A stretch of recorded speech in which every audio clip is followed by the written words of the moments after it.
How many got some unfinished business that you put off that needs to get resolved? So let me show you how fast you can resolve that by putting yourself in a different state. If you put both your hands on your heart, please put both your hands and physically feel your heart. And then breathe deep into your heart. And as you breathe deep in your heart, super deep, feel like the blood, it's like several breaths, blood and the power of that blood and that oxygen pouring through into your lungs and throughout your body. And you can close your eyes if it helps, put your hands on your heart. The thing that bothers you, the thing you've not handled, pick something that if you really focused on it, it would be stressful.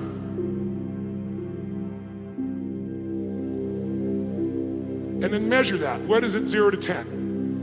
And ideally pick something that if you focused on it would be a 7, 8, 9 or above, not a 2. Because if we change the 2, you'll barely know it, right? You won't notice it. So if we pick something high, you'll see that it works. Perfect. Okay, now let go of that, put your hands on your heart. Wherever focus goes, energy flows. You know that from where you place your eyes. You know that from the way you move your body. So right now, put all your focus in your heart as you close your eyes. And breathe deep in your heart.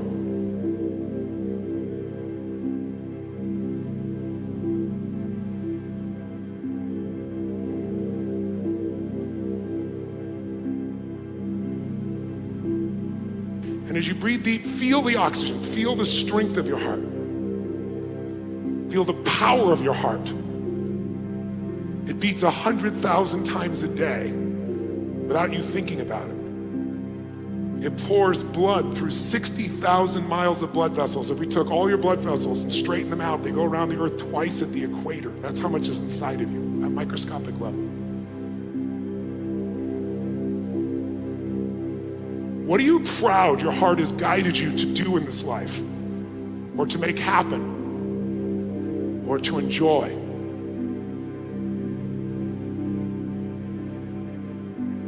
As you breathe in your heart, feel grateful for your heart. For as long as it beats, you live. And give thanks for the grace that gave you this heart. You didn't have to prove you were worth this heart. Something created us.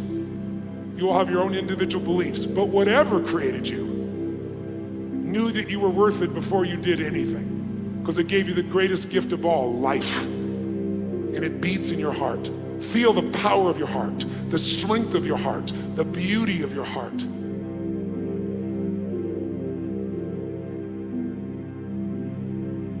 As you breathe in your heart, we're going to think of 3 moments in your life you could feel totally grateful for if you wanted to. So it could be little moments. It could be birth of a child. It could be meeting a woman of your dreams. It could be a time on the basketball court. Just take any moment at all. It could be from your childhood, from your adulthood. It could have been from last week, today. It could be from any time. Pick a moment that you could step in that moment like you're there again right now. See through your own eyes what you saw. Breathe and feel what you felt.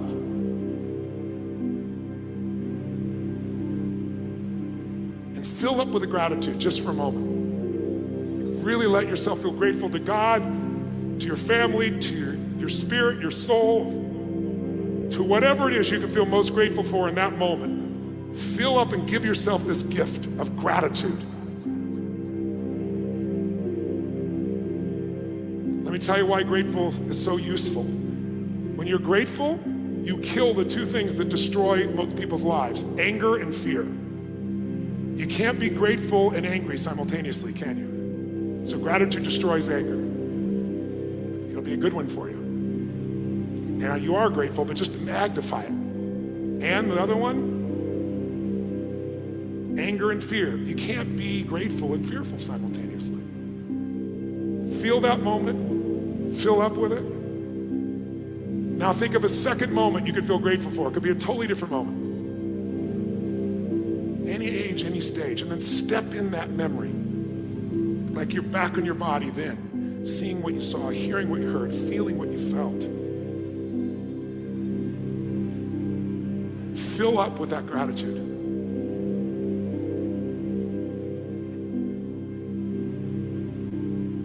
And then finally think of a third moment you can feel deeply grateful for, but really go there.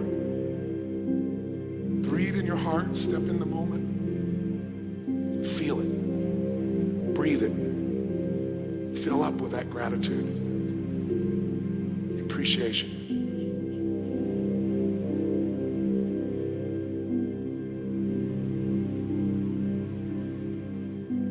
And as you're doing that, start to feel energy building in your body now with the gratitude. Feel like an energy coming up through your legs, coming up from the sky, through the top of your head into your heart and soul, like you're guided. Have you ever felt like you're truly guided? Like your creator, life is guiding you? A higher purpose. What if you were here not just to play basketball? What if you're really here because you're inspiring souls all over this country and around the world to remember they can compete and have fun. They can find their way to being the best. And with enough discipline and enough enjoyment, with enough teamwork, anything's possible, and we're the proof of it.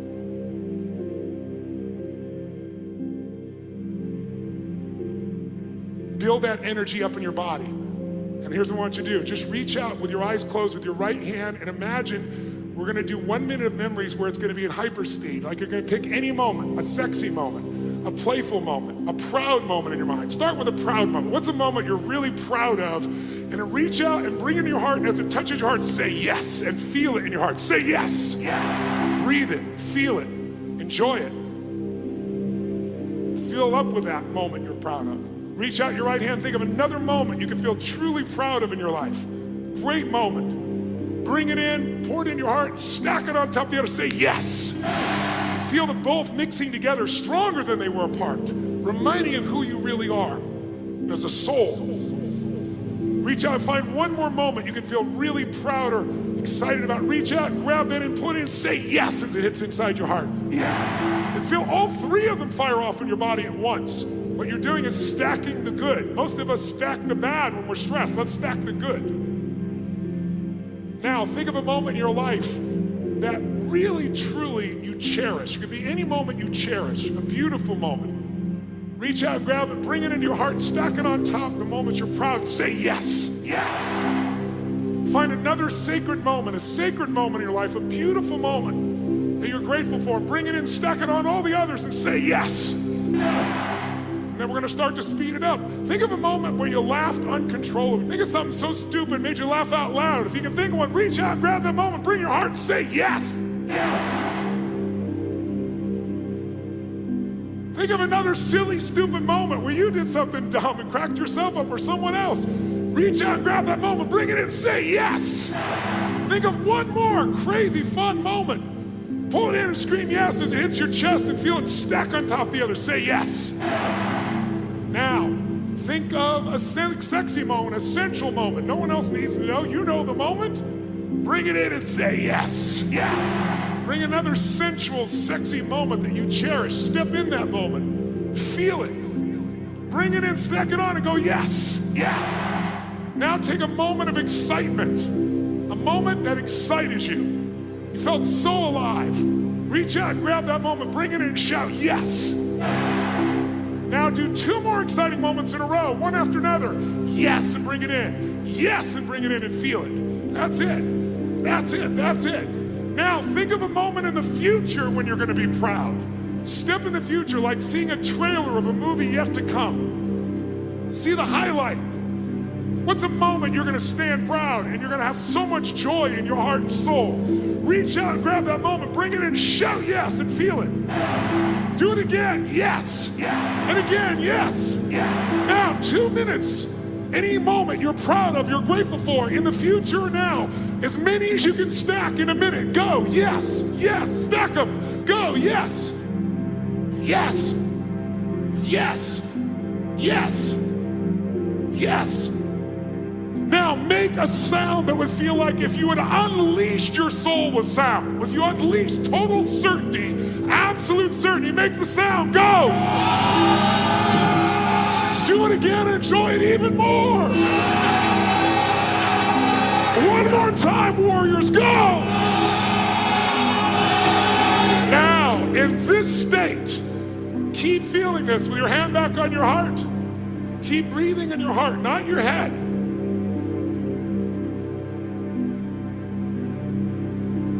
Your heart can have a blast. Let's like our spirit. That's what's made you who you are. Your spirit, your soul.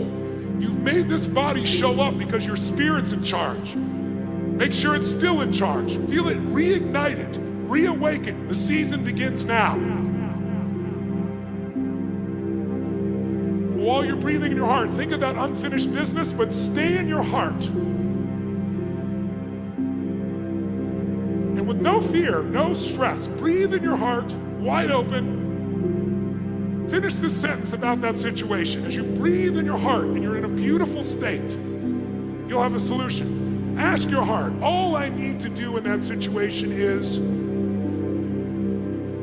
all I need to remember, all I need to focus on in that situation, all I need to do is what?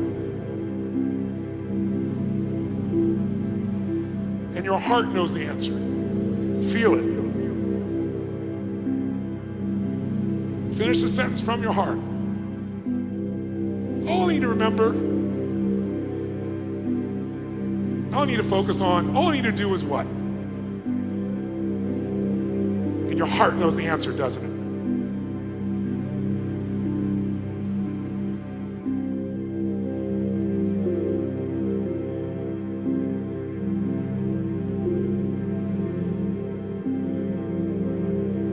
So when you find yourself stressed,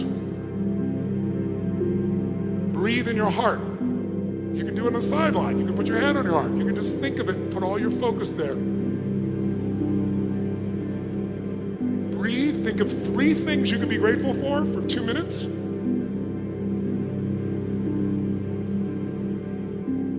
And your entire biochemistry changes. Your heart and brain will work together, and now the flow state is back.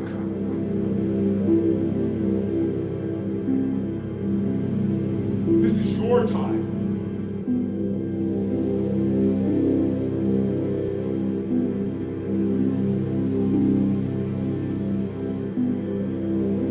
This is your time. This is your time. This is your time. All right, Eric, this is your time, my friend. And this is your time, everybody who's here with us. How'd that feel? That was amazing. Anytime I hear Tony Robbins, and if you've ever seen that done live, it's absolutely insane. Hey, everybody, welcome to Project Uprise, the business amplifier. Oh, look, you guys have already been blowing up the chat. Thank you so much. I see people from South Africa, from the United States, all over the place. Tell us where you're from. Put it in the chat because we have an amazing few days planned. And by the way, most of this planning and most of this work has happened by this amazing person right next to me, Adora Evans. If you haven't met her, thank you. Oh, it's been a team. I'd love to say that, but thank you, Eric. I receive it. We have been working really diligently together to make sure that this event elevates you, uplifts you, activates you, that you get connected to each other. And part of that is by letting us know the GART is in Spain, Kyle is in Scottsdale. Where else? South Florida, Orlando. And thank you for that shout out, Eric. You've been with us on this whole journey since the beginning of the year. And it's just so exciting. It's exciting to see what's happening. Yeah, we've got Tijuana, Mexico. Oh, Pam says Adora rocks. I would 100% agree with that. We've got somebody from Sweden there. Is that, what a great name. Shantium, is that how you say that? Kathy, hello as well from Canada. Welcome, Santa Clarita. I've been to Santa Clarita. I used to live in Lancaster near there a while ago. And let's see, what else do we have? Oh, Caribbean, West Virginia, Quebec, Colorado, India. This is a worldwide business amplifier. You guys have come near and far, and we are so grateful. I know for most of you, with the exception of those that have joined VIP, are here at a free opportunity to rise up and really become the next level of you in your business, in your life as well. But we know that, frankly, money isn't the most valuable asset that you have. We're so grateful that you're here because you have made a choice to invest in yourself. I don't think there's a greater thing that anyone can do than invest in themselves, because when you do that, when you're investing in yourself, it is amazing what can flow from it. Better inputs put into your life and into your business always create better output. So thank you guys so much for your time. And again, you're blowing up the chat from Austin. Let's see, Pottsboro, Texas. We got Texas in the house. The Villages, Florida. Oh, I'm in Florida right now. I don't live there, but I happen to be there. I'm not far from the Villages in Florida. I know exactly where that is. More from Florida. Will's from Florida as well. So thank you guys for joining us. And we have an exciting few days. Adora, you want to give us a little teaser of what we're going to expect here? Like, I know this is something you've been like keeping under wraps for so long. And I know some of you have seen the marketing and the content we've been pushing out with all of the speakers, including the great Les Brown. Les Brown. But don't tell anybody, because we don't want 10,000 people to show up. We want to keep this really, really intimate and really close so that we can help you guys with your specific situation. Eric, you said that right when I was about to say share on your Facebook page. Share, be generous. Yes, I'm going to give you a little bit of what you can expect, not only today, but throughout this event. All right. So the teams that have come together, from Les Brown, the Project Uprise team, our host, Eric, and many of the speakers, we have come together in, again, this game of generosity and contribution with a vision for what happens when you take people that are committed to the highest, greatest good of humanity, that are there to elevate, uplift, bring peace to their, friends, to their community, be it through coaching, consulting, entrepreneurship. And if you're not in those things, it's a-okay. Authors, speakers, do drop in the chat. Are you a coach? Are you a consultant, an author? What brought you here? Those are two different questions, right? But you can answer either, because we read them. And we went, how do we mobilize an army of change makers that are all about positivity, which means uplifting, elevating, giving, the things like, Eric, I know we've got you in a minute about how to have, 100K months. We've got, just imagine being able to move people with your words the way that Les Brown moves people, right? And we can all do that, even if their words are quieter, or if your words are high-pitched, or they're powerful and deep like Les Brown's. The intention is we're bringing our best together to help you know how to make more impact, more sales, to get lit up, and to make friendships here and collaboration partners. Part of the way that you do that is what you're doing. You're blowing up the chats. You're going to get on Facebook. You're going to network on Facebook in the chats, but also in our VIP. We're showing you how to utilize the room so that you can create your own collaborations like this. But yeah, super excited. Eric, I know you're coming. Les Brown. Today we have Tiberius of Law of Attraction Live, has over 4 million followers, started as a student of Bob Proctor, has a crazy story of that. He's going to be showing us how did he do that? So those of you that are like, I just want to be an influencer sharing things that I love, like Law of Attraction, and make big money. He's going to give us some clues. And also he's going to give us some clues of what is it like. He's one of our top promoters of this event. So how do you get an influencer like that to promote your product, your service, to push out what you're doing next, right? How do you speak to them, align with them? Or how do you earn an income promoting other people's products? So that's going to be really cool. We have Stratus. So I haven't been to the Brooklyn Chop House yet, but Oprah, Obama, Cardi B, all these famous people in New York go. And he'll be on with us later. And I want to talk, let's look at the comments. I realize I'm way off in our future, Eric. You guys are blowing up the chat, and as Adora mentioned, this is so important that this is interactive. This is not meant to be us talking to you and our speakers and on coaches and authors and celebrities that we have on with us over the next few days. This is meant to be interactive, and what you say in the chat is similar to a live event when somebody's in the audience and they're screaming and they're clapping. It really does help the speakers. It really does help the momentum of the event. So you all are the biggest part of the event. And I see that you guys are blowing up the chat already. A lot of you are coaches, it looks like, certified life coaches, destiny coach. Leanne, what a cool way to describe that. A destiny coach, spiritual mentoring. Beautiful, Mark Stone. Amazing. Pam says she's a speaker, trainer, consultant, marketing nut here. Yes, I am also a marketing nut. So from one nut to another, here we are. Coach and gifter. Oh, I love that. Betty, a reading coach. That's amazing. I love how niche that is. And by the way, I'm going to talk about that here in just a little bit too. It looks like we've got transformational coach, Anthony Glover. That's a great name as well. It sounds like an actor that I know. Of course, transformational life coach. So we have a lot of coaches here. Obviously, we'll have everyone is probably a business owner. And we are so excited that you are here because you are in the right place. There is a reason why you heeded that call to say, hey, there's something here for me.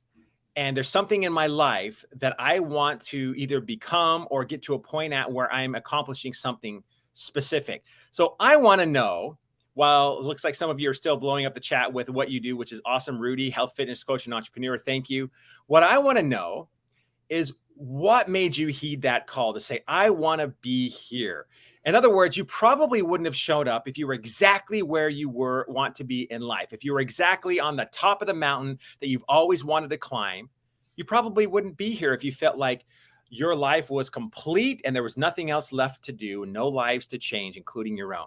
So why are you here? Why did you heed that call? Put that in the chat, or you can put it another way. What do you hope that you can accomplish by the end of this event that can really help propel you to the success that you want in your individual practice? So I would love to see that.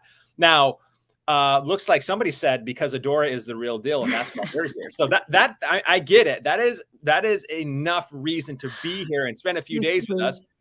Pam says more impact. That means Pam has a big heart. Love impact-driven people. Kathy, higher level minds contribute to greatness. Oh, 100%.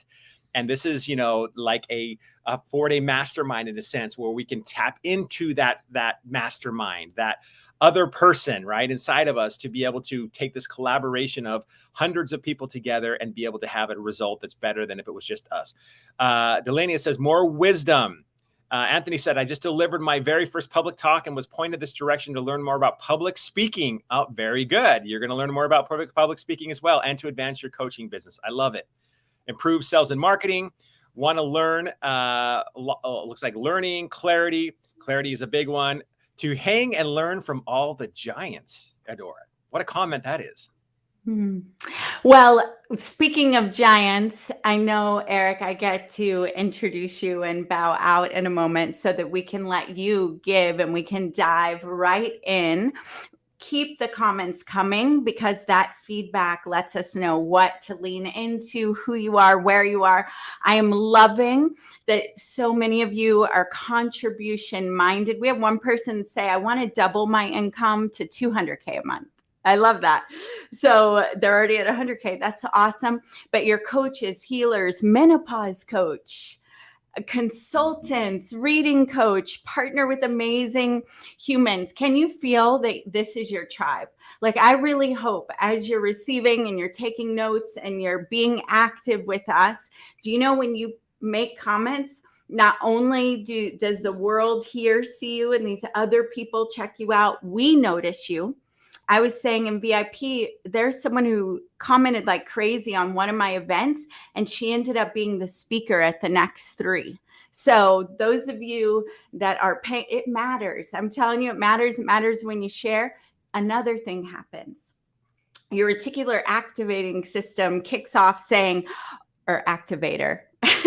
saying, this is important, because not only did they think something, but they took action on it. And it makes all of it be more meaningful, because for this moment to be all that it's meant to be, I want you to be present, bring your full self, and get in that receptive mode of, yes, I'm ready for this to be that milestone moment that takes me to my next level, and also helps the other people here. Someone here could be your next friend, your next collaboration partner, your next podcast guest, or you could be on their podcast. So as we're diving in, I want to introduce Eric Sorensen. He is the author, the best-selling author of Commit First, and is also a huge advocate. Sold a company for multi-millions of dollars, like the high, I can't remember if it was 70 million, 50 million, something big, and then started all over from scratch, has been helping heart-centered entrepreneurs learn to really get their message in the marketplace, to make an impact, a meaningful impact with their lives. And you have been for years a large percentage, or a percentage of all your profits going to Underground Railroad.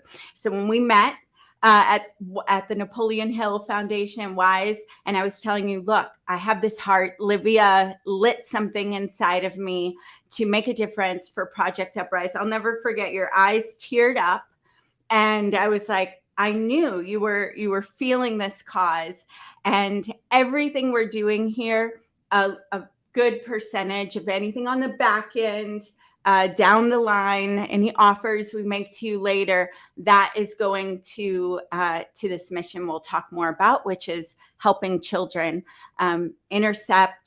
We're intercepting, rescue, rehab of children from sex trafficking. And right now we're playing for a shelter in New Mexico. And Eric, from the beginning, you said, let me in. How can I help? I'll do whatever I want, or whatever you want, because you truly are the kind of person who leads with heart. And you've created wave on wave of success, not just in your own life, but for many, many, many others. So thank you so much for all you do. And I'm so excited for you to lead us in this next section. Well, I am so excited, and some of you may know me, some of you may not know me. I am primarily now a speaker, and here's the interesting thing about what's happened with me in the last little bit.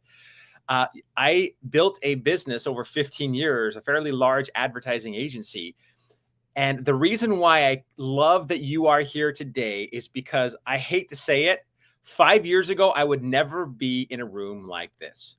You know, I had gone probably 13, 14 years without even reading a book, never attending a mastermind, never attending a live event like this. It just wasn't something that I would do. I didn't really think that I knew everything. It was just that I was so ingrained in the world of hustle and being busy and trying to build a big business and trying to change lives that I thought that that was my experience, and I didn't really need to level up. And you know, it's really interesting, because I love the fact and admire the fact that all of you are here, because it took a significant, difficult time in my life for me to be able to ever even be in a room like this. 5 years ago, I was at the darkest moment in my life. And it wasn't actually a dark moment because of the lack of finances, which a lot of us have had that. I had that early on in my career, but it was actually quite the opposite. I was actually in a really good place financially, better than I'd ever been in my entire life, made more money than I ever thought possible in my life. But then I'm sitting there, had this business sold just recently, and I'm thinking, well, what do I do next? What am I going to do from here? Because all I know is this business that I put my blood, sweat, and tears in for 15 years, and I had no idea where to go after that. And it was interesting, because I realized that I, over the last 15 years, was my business, and my business was me. And when I sold my business, it's like I sold my soul. Now, I know that it's completely wrong now to put your entire identity on your business, because then you're lacking a lot of balance in life. However, I didn't know that at the time, because it was all that I knew was just running a business, growing a business. And then I started feeling something that I'd never felt before. You know, I'm always big on feelings. How many of you listen to the feelings a lot more than your heart, and feelings of direction you need to go versus what you hear in your head? How many of you have ever really followed that voice inside of you?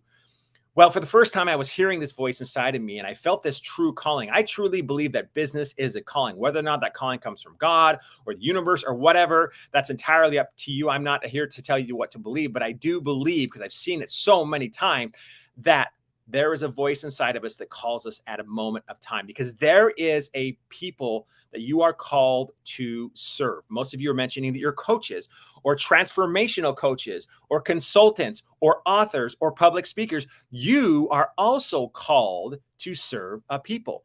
And I started to feel this feeling. Here's the problem. I felt the calling and I had no people, not anymore, because I didn't have a business anymore.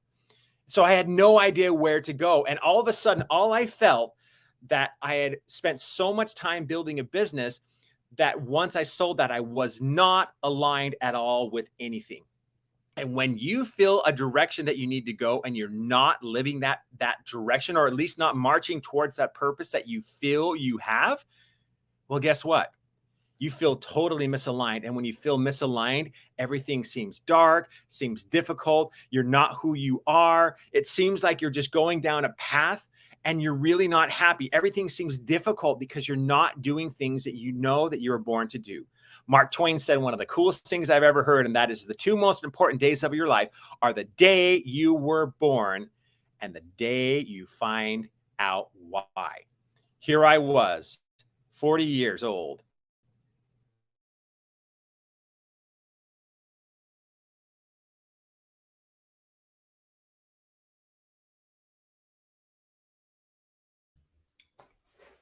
Eric froze for a minute. Welcome to the world of technology. God has called me to help people find and amplify their voice. You may have lost me for a second there. There we go. There you are. There you are. I'm like, yeah, Medora, am I still here? It was about to get it to the punchline here. And then I just, it looks like something paused. It might've been on my end. That's what happens sometimes when you travel a lot. I happen to be traveling in Florida and I was hoping the Wi-Fi would be good. So we'll keep on going. Ellie says that she is fighting for alignment. Yes. And I was sitting there not knowing really the direction that I should go. But my life kept getting worse and worse and things started happening. Now, if you've ever followed the hero's journey, you know that anytime that the hero has a call to adventure, usually there is an initial refusal to the call. And that was me. I'm like, I don't know that I can do this. I don't know that I can go this direction that I feel like I need to go, that I feel like I must go. And to be honest with you, I was scared of it because it included me opening my mouth and learning how to become a speaker and learning how to eventually write books, which, by the way, 5 years ago, if you told me I would have ever written a book, I would have said not a chance ever would I have ever done that. If you told me I was speaking with Les Brown on big stages across the country, I would have told you you're crazy. I mean, I wouldn't have attended something like this, let alone spoke at something like this. Your future self in 1, 3, 5 years from now may not even recognize who you are today if you start listening to that voice and marching forward to the person you were meant to become. You know, I heard it once said that if you're not embarrassed by who you were 1 year ago, you're not growing fast enough. Well, I'm certainly embarrassed by who I was a year ago, or especially 5 years ago, because it's a different person. Now, why do I tell you this? Why did I want to mention this to you? Because I had to entirely reinvent myself. All I knew was the marketing and advertising world. Now, that's a great asset, being a speaker, an author, being somebody that does live events.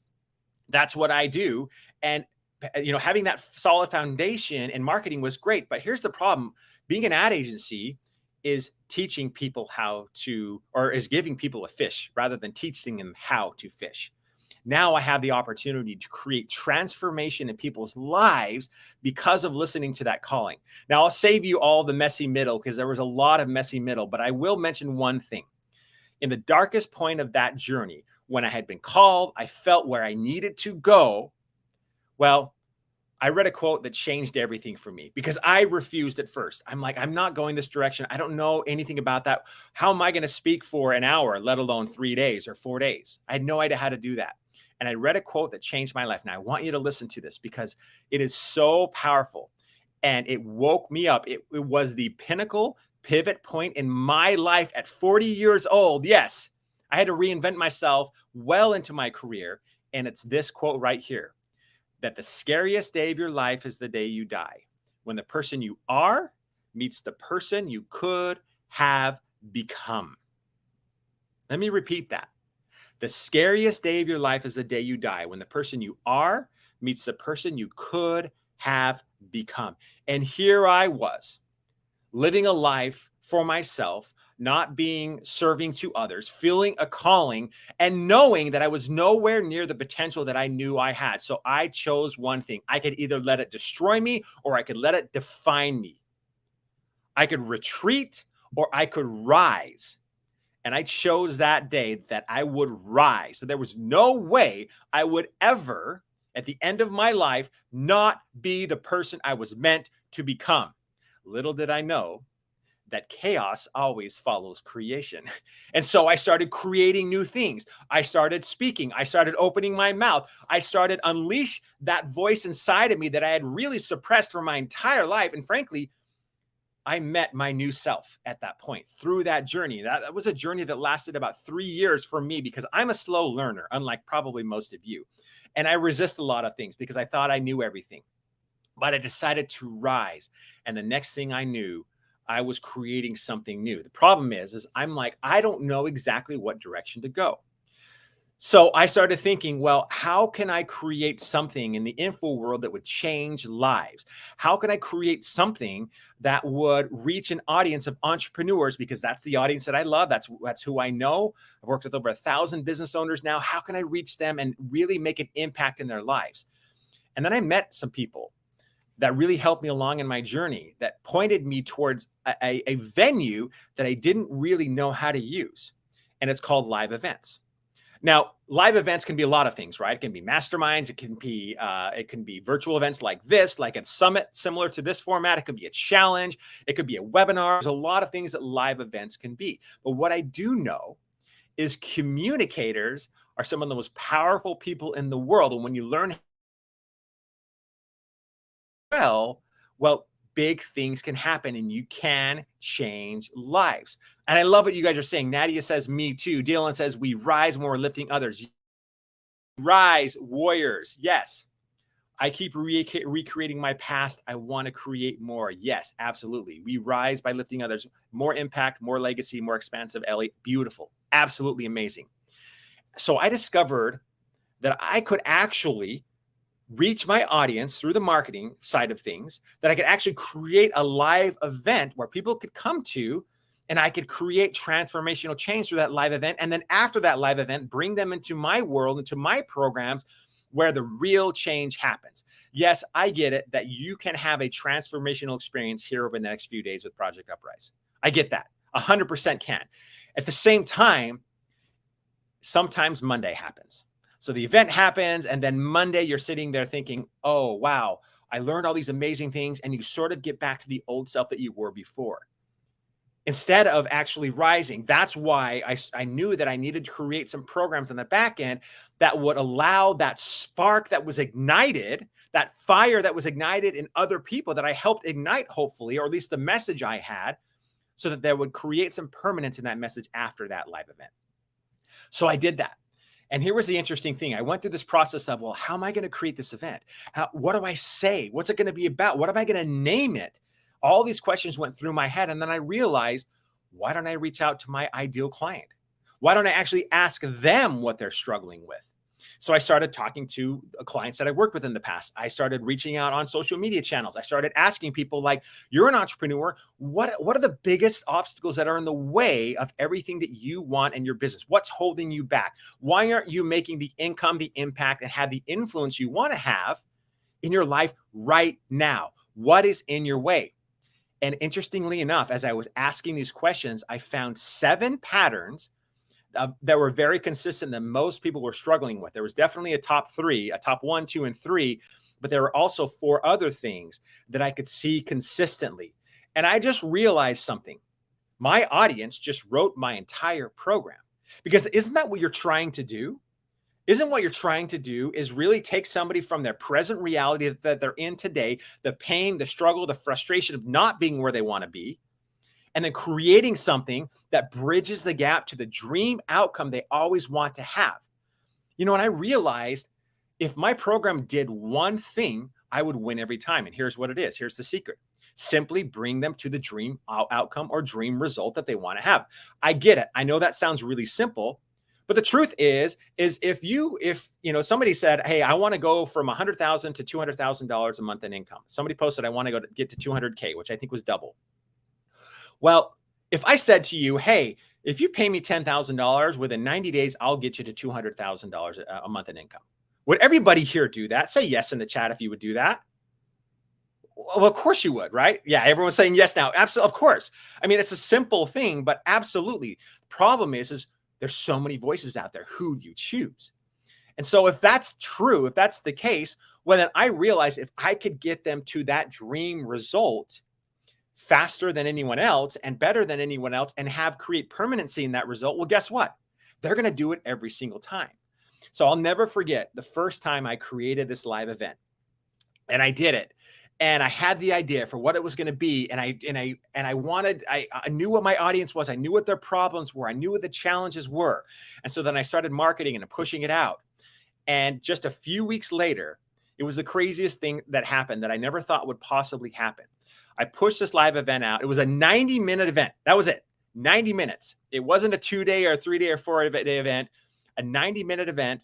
And it was free. And I went in and I just spoke from the heart and from the experience that I had. And I knew and I had every bit of confidence that I could get my audience to the dream outcome that they wanted to have.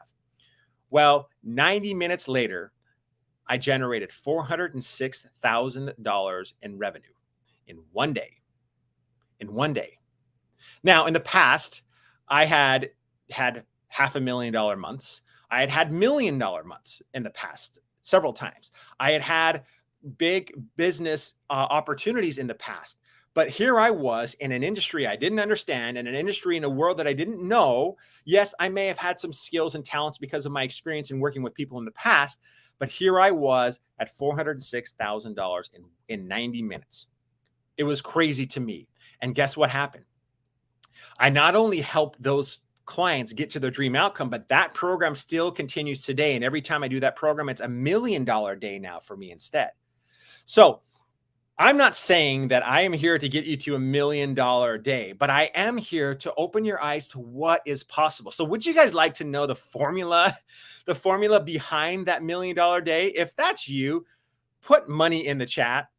And I get it. Most of you are either income driven or impact driven or a combination of both. I think all of you are obviously a combination of both. I am actually more impact driven than I am income driven. And, don't get me wrong. I know the two go hand in hand because I also know that your ability to make money is also in proportionate to your ability to increase and make impact. Think about it. There are things that you cannot be called to do right now because of your financial status. If you had unlimited funds, it's unlimited what you could be called to today, right now, in order to bless the lives of other people and have a major impact. Look at Anthony, Ellie, who else we got? Impact driven. Look, Pam, money, Thomas, money. Yes, we're driven by both of those things. But if you are money driven, then I think it's fantastic because, and if you're impact driven, I guess I agree as well. But the people I love the most are the ones that are both money and both impact driven, that want to change the world and not just make a buck. So it seems like I am in the right audience, that you are my people. And I'm so excited about that because it looks like you are both impact and money driven. So this is huge. So let's talk a little bit about this formula, because remember, I want to make a bold promise to you that if you follow this formula, that you, especially if you're able to integrate live events into what you're doing, you're going to have an opportunity that you probably have never had before in terms of your ability to make more impact. Now, what I'm going to say is also going to challenge you. I'm going to warn you. I might challenge some of your beliefs. I might say something and it might trigger you a little bit. You might say, oh my gosh, that sense of being completely uncomfortable might flow all through you as I'm talking about this. And you're going to think, oh, I can never do that. Well, guess what? 5 years ago, I said the same thing. I could never do that. I could never create a live event. I could never get on and do a short video. I could never do a mastermind group. I could never speak on stage with some powerful people. which I've done now many times. I could never write a book. I mean, like it's crazy to me just thinking back all of these things that I've done in just 5 years, really just the last 3. It's crazy to me that I've actually done these things. I'm not saying that to be like saying that I'm better than anyone else. I'm saying that myself 3 years ago would have never believed it. It's amazing how quickly your life can change when you have the right mindset, the right strategy, and of course, the drive to be able to do that. So, okay, let's dive right into the methodology because I only have about 15 or 20 more minutes to give you some golden nuggets as I've given you a little bit of background here. Now, some of you have tried the get rich slow method. I think most people try to do the get rich slow method. How about we do the get rich quick method? I'm not saying easy, fast money because creating a live event and creating a program will be one of the most challenging things you'll ever do. But there's a few things that I'll say that you'll be like, oh yeah, I totally know about this. I totally agree. There's other things that I'll say to you that you'll be like, oh wow, this is crazy. First thing is you need to do is define your specific niche. Now, why do I mention that? Because you all know that, right? Yeah, we all need to define our niche. Well, your niche is not deep enough. That's one of the reasons why people fail. The riches are in the niches. For example, some of you said, I'm a coach. Some of you said, I'm a transformational coach. Some of you also said, I am a destiny coach, creating somebody's destiny. So if you're saying you're a coach is like up here. If you go out with a live event and I'm going to teach you how to be a coach, you're probably not going to gain that many clients. What are you a coach of? Are you a fitness coach? Okay, if you're a fitness coach, go 4 or 5 or 6 layers deep. So when Dean Graziosi Dean Graziosi, especially if you know who he is, he talks a lot about your dot, defining what your dot is. If you take your industry as a coach, it is a massive industry. But teaching people how to make 6 figures while your child is napping through Amazon stores, that's a niche. Teaching people how to potty train your child at 1 week after birth, that's a niche as a coach.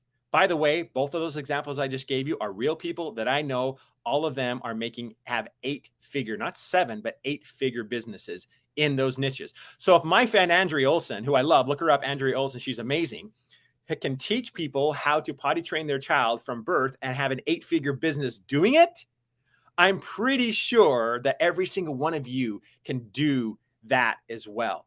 So when I say define your niche, again, don't dismiss this because you've heard it 1,000 times. No, like really spend some time on this.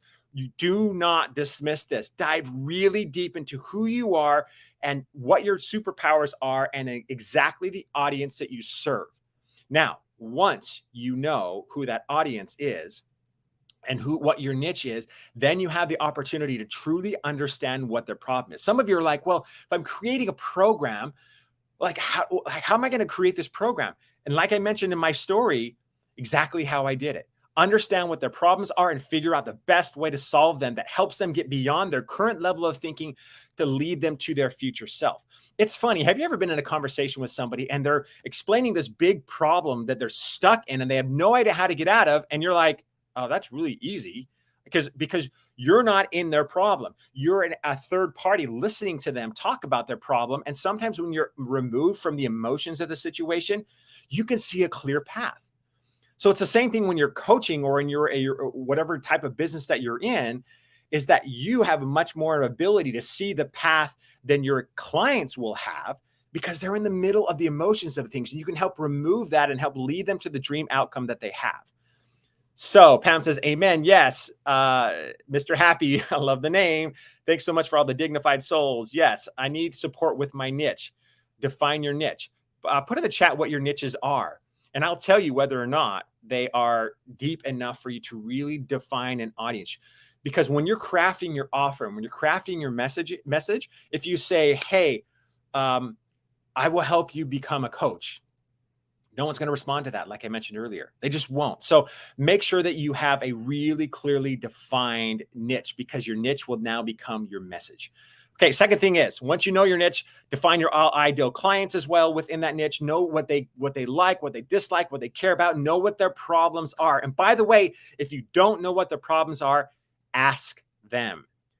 It's funny, when I started my first live event, I asked a friend of mine who did live events before, and I said, like, how do I like create my back-end program?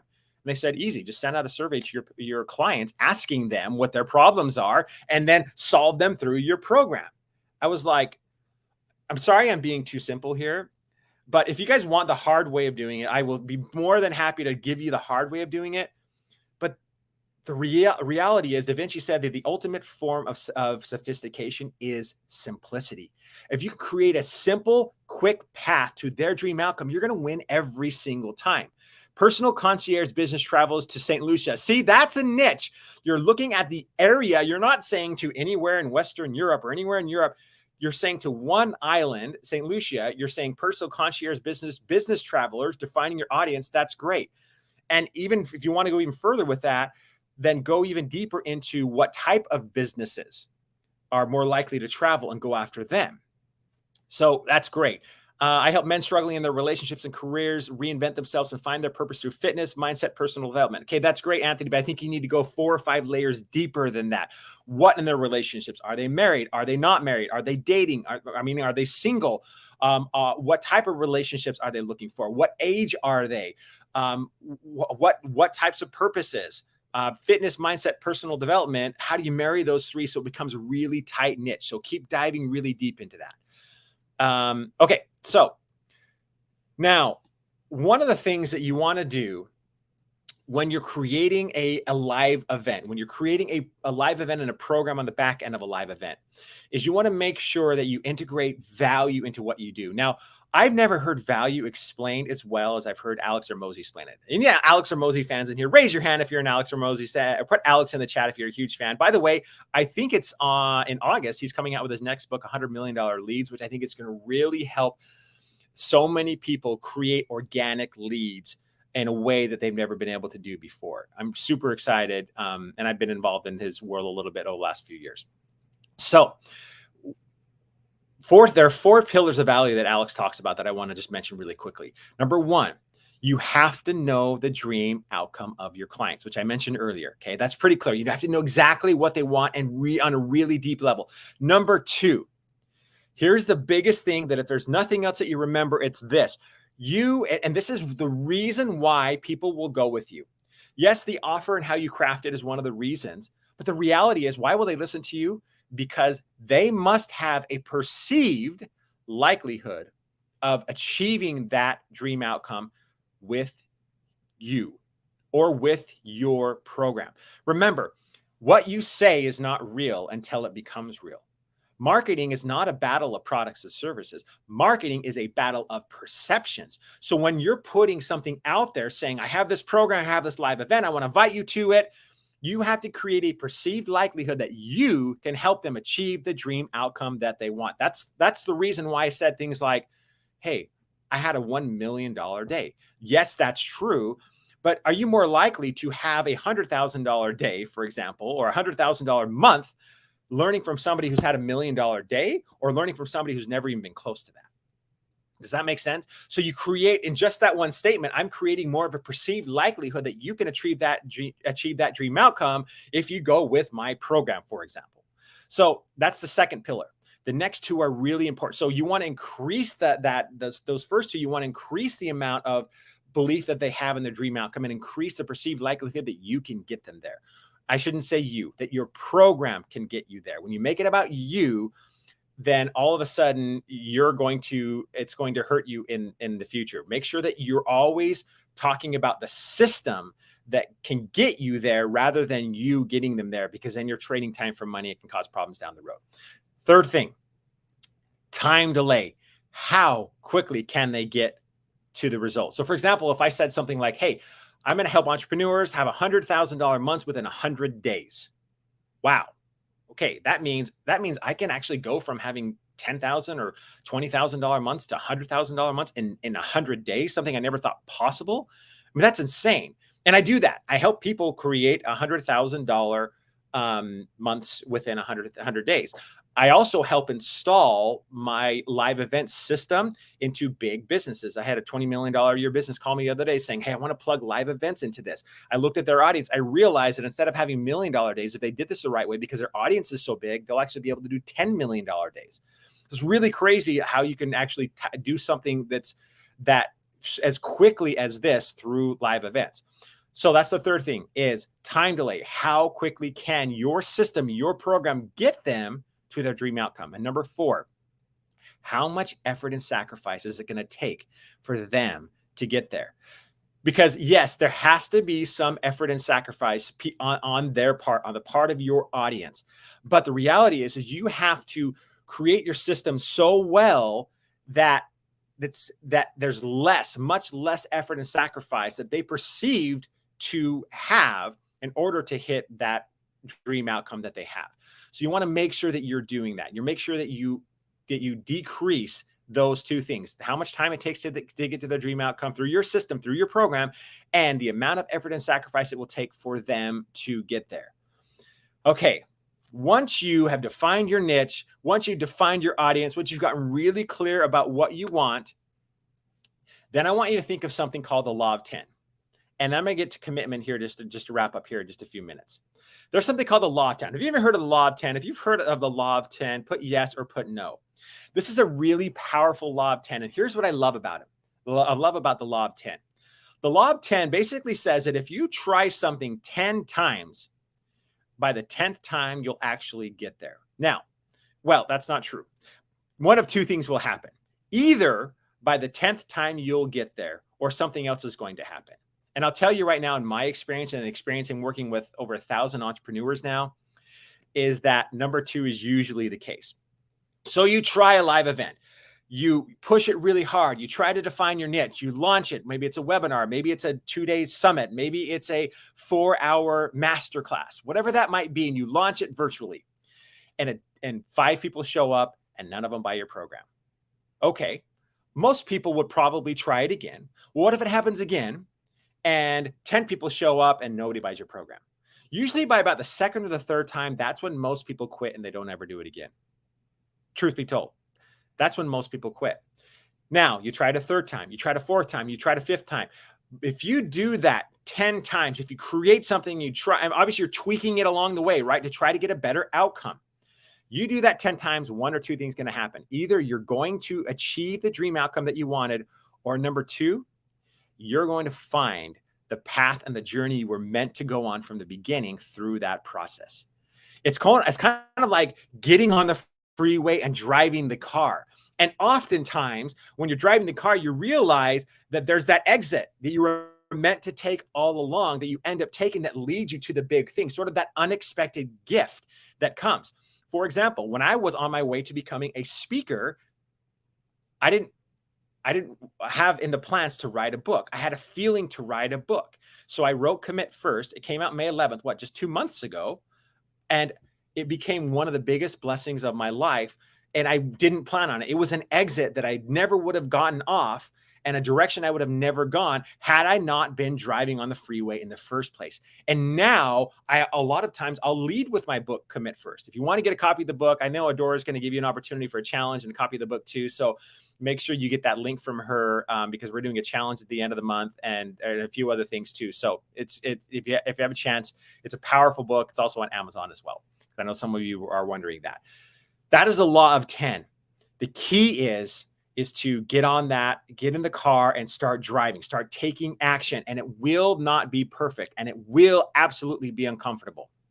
Now, the next thing is, do you know what the fastest way to a 100K month is or $1 million day is? Well, I've learned if you want to do live events can command a much higher price point, meaning you might have a $27 offer or a $47 program, and you can do, let's say a $100 offer. I mean, to get to $1,000, you have to have 10 people buy your $100,000 offer, right?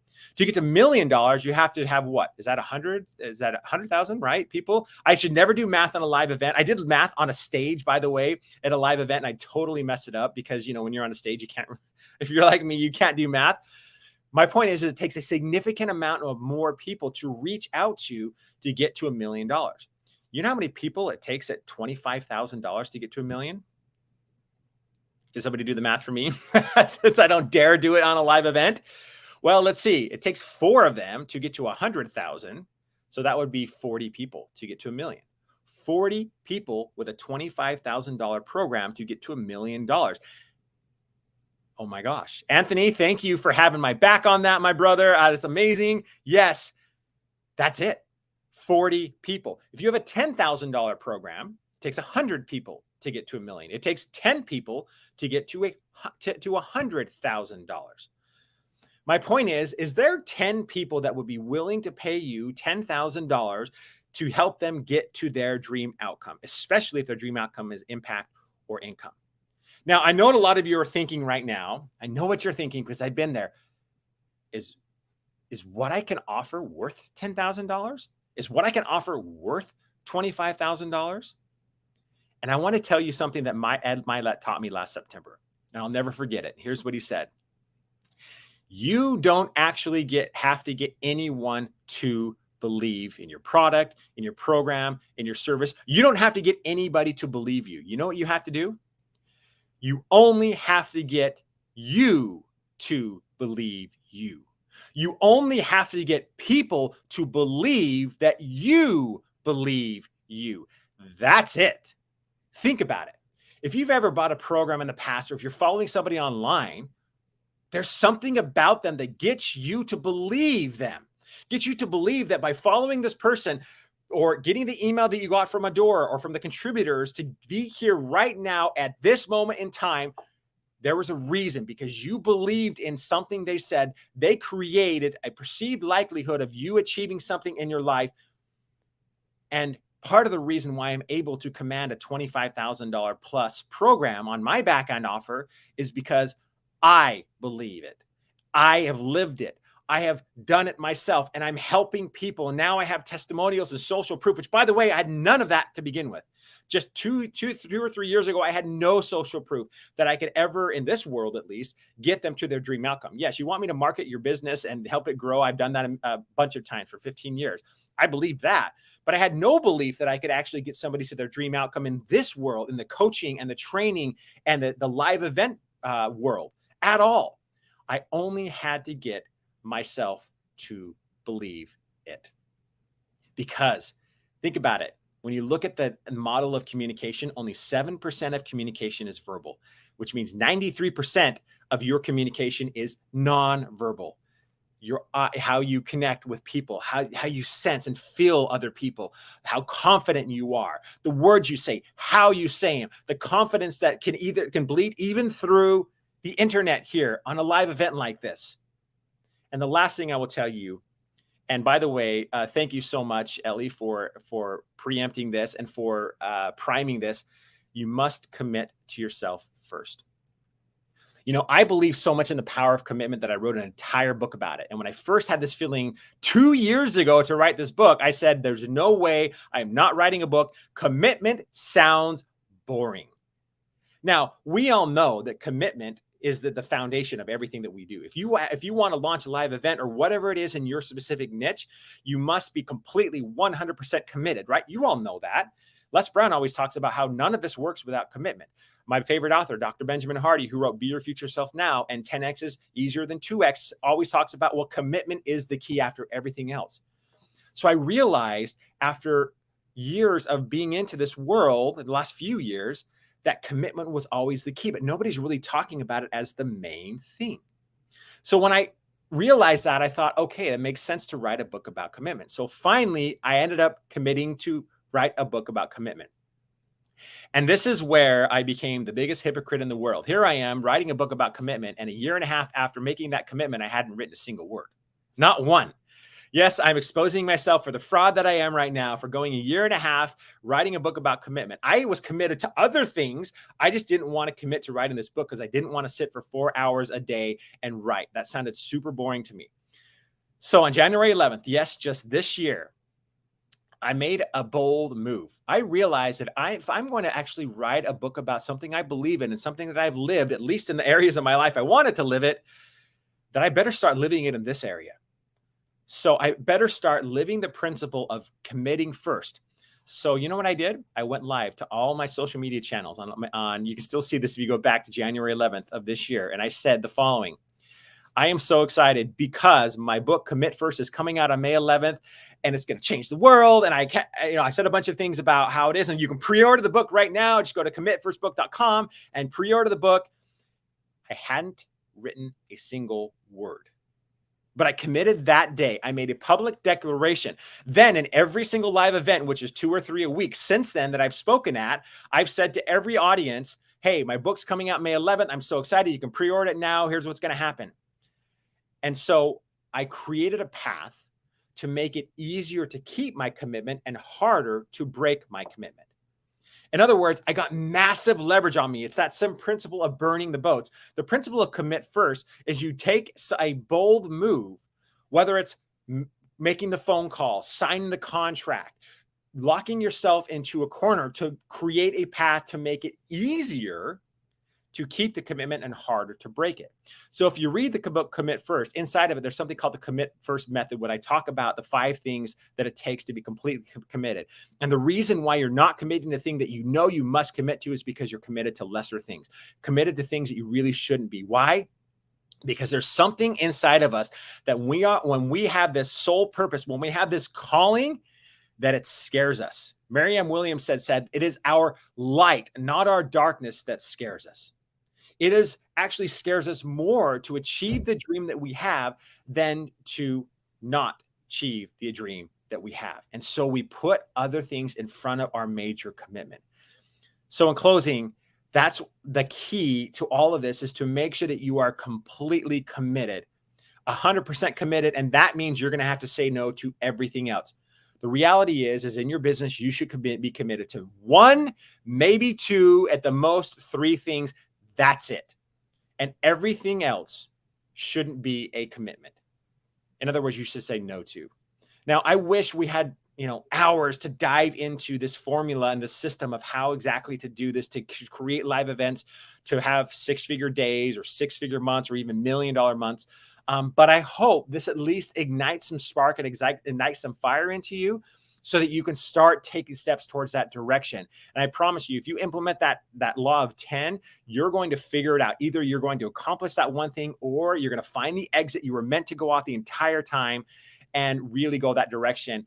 And then you're going to look back 1 or 2 years from now and say, wow, I don't even recognize that person, because my life, my situation, everything is completely different than it was before. You guys are awesome. You've been amazing. And Adora's back. That means she's kicking me off, which is okay. I'm not kicking you off. You're helping me interview our next guest. First great. of all, Let's do it.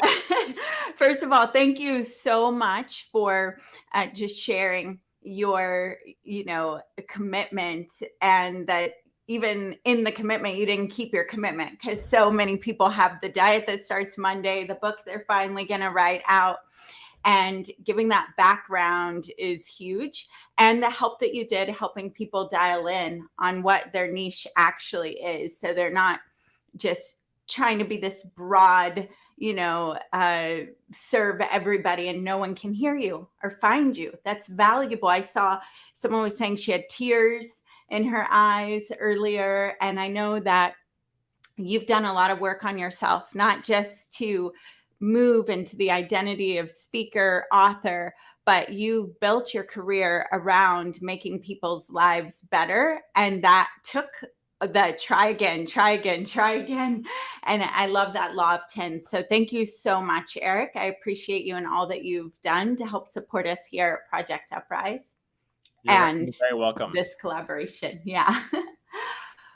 Awesome. So I know it goes by so fast. We only have 30 minutes with our next speaker, 45 minutes. So I'm very excited. It's interesting because 2 different women in my life knew this guy, and they're from 2 different parts of my world. So one woman, high power wealth manager, she's awesome, she's later in our event, Gray. She owns so many businesses. And I met her at an event, and she was telling me, I'm opening 11 dumpling shops. And she told me about this French, like this dumpling with French onion soup inside of it.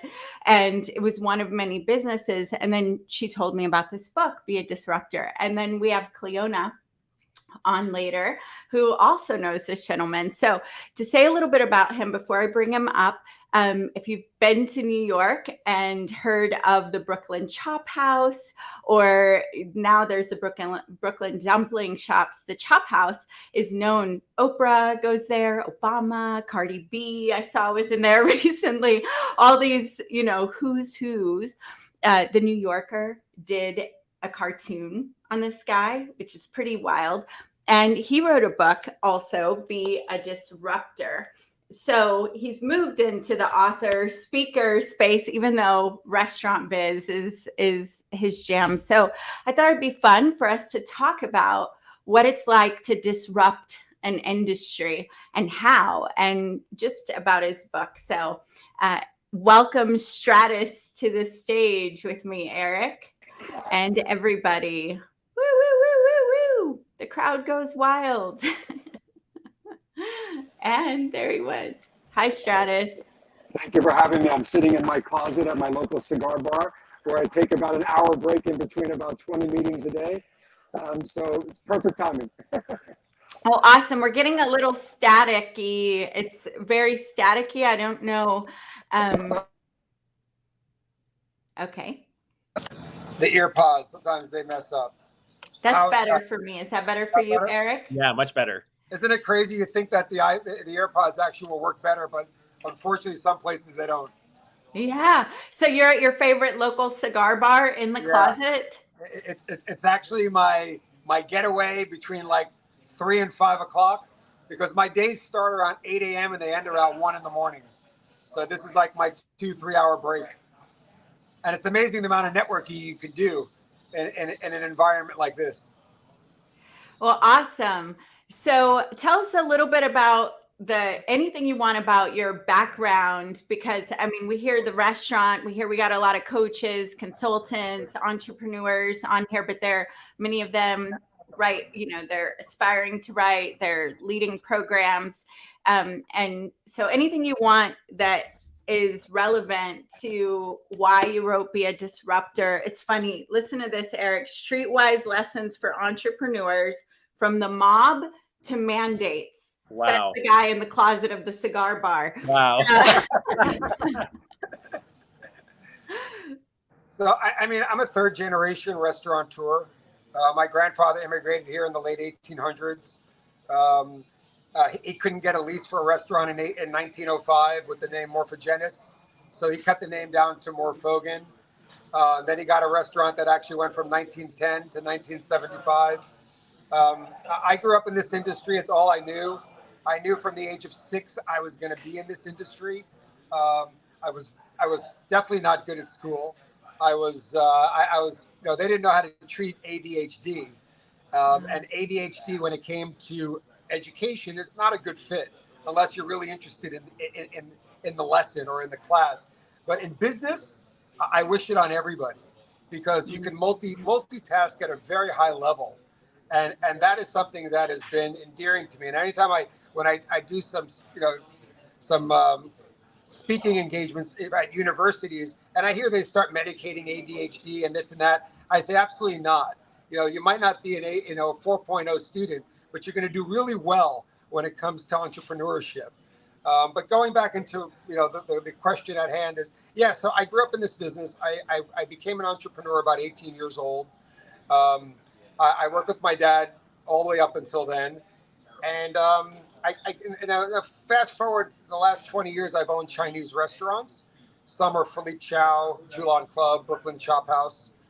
And what happened with Brooklyn Chop House, I realized when my wife and I would go to a steakhouse, I'm a carnivore to the max and she's a pescatarian. She has a miserable time and I have the joy of my 2 hours in heaven. And I said, wouldn't it be great to create a concept of LSD? And what I mean by LSD is salt and pepper, ginger, garlic, lobster, married with a dry-aged porterhouse steak, married with Peking duck, marrying Beijing Chinese with an American steakhouse. And that's where I created Brooklyn Chop House. And the concept was two things were going to happen. One, I was going to confuse the hell out of everybody, or it was going to be a monumental disruptive success. And thank God the latter happened, because we actually changed the menu that was in place for 150 years. And we married Chinese and steakhouse, staying true to their cultures. It's not a Chinese steakhouse. And then when it came down to the dumplings, I said to my chef Skinny Mai, who's from Beijing, China, I said, I'm not doing pork, crab, shrimp, and veggie. We're going to do pastrami. We're going to do the Reuben. We're going to do bacon cheeseburger. We're going to do lamb gyro. We're going to do peanut butter and jelly. And with the sharp knife, I make a joke out of it. He's like, "What?" In a very strong Chinese accent. He's like, "What? What? Pastrami dumpling?" So anyway, that was the fun part of watching the two cultures at it. Me with my Greek background, and him being from Beijing, China. But that's what you got. When we started out with these dumplings, the dumplings exploded, and on and on and on. I wrote a book called Damn Good Dumplings simultaneously. Patti LaBelle, the famous singer, took me to Walmart. Walmart actually gave me a purchase order for 1,800 stores because no one's ever taken a dumpling and made it into a sandwich. And the way I explained it was, it's like when a pig in a blanket was introduced in the 70s versus the hot dog. We basically made a pig in a blanket for sandwiches, and the dumplings just exploded. My book did really well. And then we came up with Brooklyn Dumpling Shop, which I call the house of the 2-ounce sandwich. And that's what a dumpling is to me. And then when we embrace technology, one of the most incredible, effective tools in hospitality is the automat. But unfortunately, the automat, which was founded in 1895 and exploded post-pandemic 100 years ago, exploded in the 20s, 30s, 40s, up to the 60s. They were serving up to 800,000 meals a day in the automat. So if you learn about the automat, there's an excellent documentary out called The Automat by Lisa Hurwitz, narrated by Mel Brooks. It's actually phenomenal. And what happened in the 70s is that actually technology killed the automat. So what happened was, it was the rise of fast food. And then what happened was the automat was like, that was like my dad's or my grandmother's restaurant where I got to go wait for coins, make change, put the coins in, get my food. Fell out of favor with the consumer in the 70s. And with that, the automat started to fold because technology wasn't there. There were no dollar bill receivers. There were no credit card processors. And that's when, the automat basically started going out of business. I think it was 100 and some odd stores, and they all started going out of business in the 70s and ended up all the way into, I think the last one was open until 1990, but it was done. What's interesting now is that technology is going to bring back the automat. So what I've created with Panasonic, I created a smartphone-controlled automat because, when you're dealing with hospitality, especially when you deal with the number one consumer, which is the TikTok generation, they've already told you what they want. Their smartphone is a cash register. It's not the self-ordering kiosk. It's not a cash register. That's like having a toll booth on the highway. These things are completely outdated. And what we did with Brooklyn Dumpling Shop, we created a smartphone-controlled automat where you can order ahead, pick a time, get a QR code, walk into the shop, and basically scan your phone. The locker automatically opens. You take your food and you go. And like you said, you met Grace. Grace is one of my franchisees. We're the only hospitality fast casual restaurant brand that has sold 50 franchises before we even opened store one. And that's never happened before. And now we're up to 300 territories worldwide. We just sold 110 in Canada alone to one group that's partnering with Grace, actually. And it's been remarkable because people have tuned into this because it's an economic model. 3 employees can service 200 to 300 customers a day, where the industry norm is 8 to 11 employees. Yeah, you know what? Here in Dallas, you guys, there is a dumpling shop open. So I went and tried this mix of dumplings, and it was really fun. Just these different flavors that you're not expecting. And some of I host Dining Divas. I'm a host on one of those shows. So I like checking out these unique concepts. So it was super, super cool. I want to lean in for the people that, may not, they think you're cool. They want to be in your restaurant. They want to try your food. But I want to lean into what it takes as an entrepreneur to disrupt an industry. And I heard a few things. Some, Eric was saying earlier, pay attention to what they actually want. And you're paying attention to what do the people want? Where are they buying things? And, but even before that, your restaurant, Brooklyn Chop House, is huge and iconic in New York. So you know a little something about being disruptive. And anything you want to say about that for people pleasers too, because we have a lot of people that want to make a huge difference. That's how they got in this business, and they regularly step out of their comfort zone to disrupt things. Yeah, that's a great question, and you ended it really nicely about the comfort zone. You can't be in your comfort zone if you want to progress in life. What I've done, and I've done it since a young age, been doing it for about 40 years, I would look at my dad's Greek diner and I would tear it apart. I said, if you want me to be a part of this, I actually dissect it, dismantle it, and I rebuild it in the way I see that I want it to be done. Like I took his diner in 1990 and I put a 3-star New York Times chef in a diner in Queens. My father thought I was insane, but he knew if he wasn't going to listen to disruptive ideas, he's going to lose me. And I'm not going to stick around and not be challenged, at every facet of being challenged, from intellectually to risk. All this stuff drives me. And being a disruption, when you disrupt things, you've got to understand that you've got to have thick skin, that you're going to fail. And failure is part of the journey. And if you don't have a stomach or the skin to fail, then don't do it. Just take everything as status quo and do your best. But if you're going to turn things on their head, when they've been like the Brooklyn Chop House, it's been a menu for 150 years, and I just turned it upside down, and it worked for 150 years. But I turned it upside down because I knew it could be better. And again, there were two things that were going to happen. It was going to be a monumental failure because the guests would have been completely confused on how Chinese and an American steakhouse even see fit, or it was going to be a disruptive success. And thank God, we just opened 25,000 square feet in Times Square. That's another part of the disruptive process. I signed 25,000 feet in Times Square when Buffalo Wild Wings handed off the keys of a $15 million restaurant in March 2020 when COVID hit. And the landlord called me and said, Stratus, I've always wanted to do something with you, and you own Philippe Chow, and I love Brooklyn Chop House. What about it?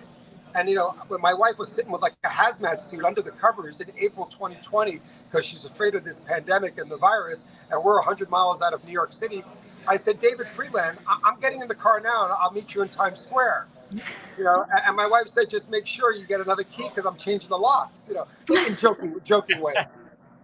Because again, I saw the opportunity. And so I drive to Times Square that Friday afternoon. And I was the only one in Times Square at 2:00 in the afternoon on a Friday. I was the only one in the square, and then here I am now ready to sign a lease of 25,000 square feet with $1.5 million rent per year. And I'm ready to sign a lease when there's not one person in the square of Times Square, the busiest section of the world. There's not one person, but I knew the lease that I designed, I put down 10 bullet points just so the landlord could tell me to get lost. But no, the landlord said, what's your lawyer's name? Let's just do a deal. I said, okay. I tried to actually talk him out of it because my deal was so one-sided. And as we did the deal, I signed the lease in May 2020. And I was called some horrific things. This guy is out of his mind. He's lost his mind. He should be institutionalized. Is he nuts? A $1.8 billion company hands in the keys in March 2020, and he thinks he knows better than them? No, I don't know better than them, but I know that New York City will come back. We're resilient. And I'm betting on 2 to 3 years that this will come back. Even if we have a socialist leader in the governor's office or the mayor's office that shuts down our businesses unconstitutionally, that's a whole nother segment, which we're not going to get too far into here. But anyone that follows me on Instagram knows I was extremely vocal during these times. And I wasn't just defending me or my business. We did okay during COVID. I was defending the ones that didn't have the voice. So yeah, I was on Fox News every week. I'm a staunch independent. I hate politics. But if you give me a platform where I can jump up and down and scream and say the horrors that are happening to our restaurant industry, I don't care who puts me on. I'm going to go on and scream. And unfortunately, when I'm anti-government, Governor Hochul, Comrade Cuomo, Mayor de Blasio, and I've changed their names. When you put me in front of them, I'm going to attack them because you know what they did to our industry. Again, politicians have never run a lemonade stand. They've never created a job in the private sector. who are they to decide that CVS and Walmarts and all them should stay open and us restaurants should be shut down where everyone is safe? Again, I don't want to get too far into that, but that's all part of the disruptive mindset. Yeah, but I want to, I know I jumped right in because I want to make sure Eric gets to ask you a question too. And I want to highlight what's happening though, because you are a disruptor. Like I say, my fiance is a disruptor. I'm a diffuser. I'm the one who comes and soothes everyone and gets us all hugging, right? And then there are people, both are beautiful. Shanda taught me this. The disruptor is like, I'm not going to take it. We're not going to take it. We're doing, and we need both in society. So as speakers, teachers, trainers, what you're seeing is the disruptor down to you can't hold yourself back from giving the arguments that you feel are unjust right now or unjust. And you went in and you took a risk when no one else was taking the risk, but you did it based on a vision. And I want everybody to catch this, a vision of New York coming back, a vision of the restaurant business, a vision of Times Square being full. And you bet on that vision that was greater than you. Yes, you were betting on you and what you could do, and that failure is part of it, and get the skin of, or just give up and go do status quo, right? But you were really attached to this big vision that represented New York and all its diversity, people that think and look like you, people that don't, booming again. And you put your money, your talent, your time there. And that is something that for every entrepreneur, we have to do. We have to hold a vision, not just for ourselves, but for the people that we're serving and for the higher community. And we have to go all in on it. That's powerful. Eric, anything you want to ask? Yeah. So great to meet you, by the way. And I owned a restaurant for about 5 minutes. It was a different world. So many moving parts, so much going on. Like, and for the benefit of the entrepreneurs and in the room here, how do you choose what you focus on that will actually move that needle towards what you're trying to accomplish? Like, how do you sort through everything you could focus on in a restaurant, because there's so much, and focus on the one thing? You know what it is? It's an instinct. I mean, you can't read this out of a book. And I teach a bunch of universities and I say, listen, theory is great. It's not going to define you. I grew up in this business. I don't think I had a weekend off from 6 years old to my prom. You know, I worked every weekend in my dad's restaurants. You know, when I'll give you an example. When I was 10 years old, they brought me in and the teachers all said to my father, who was an old school Greek, they said, we think Stratus has special needs. We think he needs to actually go into classes where it will do him best. Because I don't think the school is good for him because he's got no interest in the class. He's looking out in the window. He's looking out there. He's not really focused on what we're teaching. And my father's listening and listening and listening and said, listen, in a very hard Greek accent, he goes, listen, why don't you come to the restaurant this Friday night? All of you. I'm going to hold a table for 8. You're going to be my guest. And you're going to see this 6-year-old kid run a dining room in a restaurant while all his little friends have their little chocolate milk and their stuffed animals getting tucked away to bed. We're talking about 9, 10, 11, 12 o'clock. I want you to see this kid run a dining room. I want you to see this kid actually teach bussers how to bus, waiters how to serve, even bartenders how to bartend. And he's not even 7 years old. And then you come back and let's have another meeting and you tell me that he's special needs. Because what he's doing, probably everyone in this conference table cannot do. And he's almost 7 years old. And if you're going to tell me he needs special needs, well, maybe you're not teaching him things he's interested in. And my father was a visionary because schools don't teach entrepreneurship. They don't teach you to think out of the box. They teach you to basically be a VP of someone else's dream. And that's what education is. And, you know, I really had a great dad who believed in me. He was not educated, but he was pretty successful. But one thing he did, he believed in me, and he knew that I had no interest in algebra. I had no interest in math or science or any of the things they were teaching. I was only interested in getting off from school that day and running to the restaurant and working as a busboy or peeling garlic or whatever. I enjoyed every part of it. So to answer your question is that it's in my blood. I don't know anything else. So when it's in your blood, I can literally walk into any restaurant anywhere to this day, and I can tell you if it's going to fail within about 6 seconds. It's something Wow. about the energy, the layout, the way the staff is handling themselves. Are the staff happy? That's a huge thing. When you walk in and the staff is miserable, it brings such a negative energy into the room. It's very hard to overcome. So there's so many things that come into play. Like my father used to say, food, service, and atmosphere must go hand in hand. If you lose one of those elements, you will fail. We're the only industry that has about 1,000. And I'm sure you experienced that in the brief moment when you had a restaurant. There's so many ways to fail and so few ways to succeed. And if you don't really know this business, inside your gut, you're going to fail. And I'm not saying failure is a bad thing, because I failed.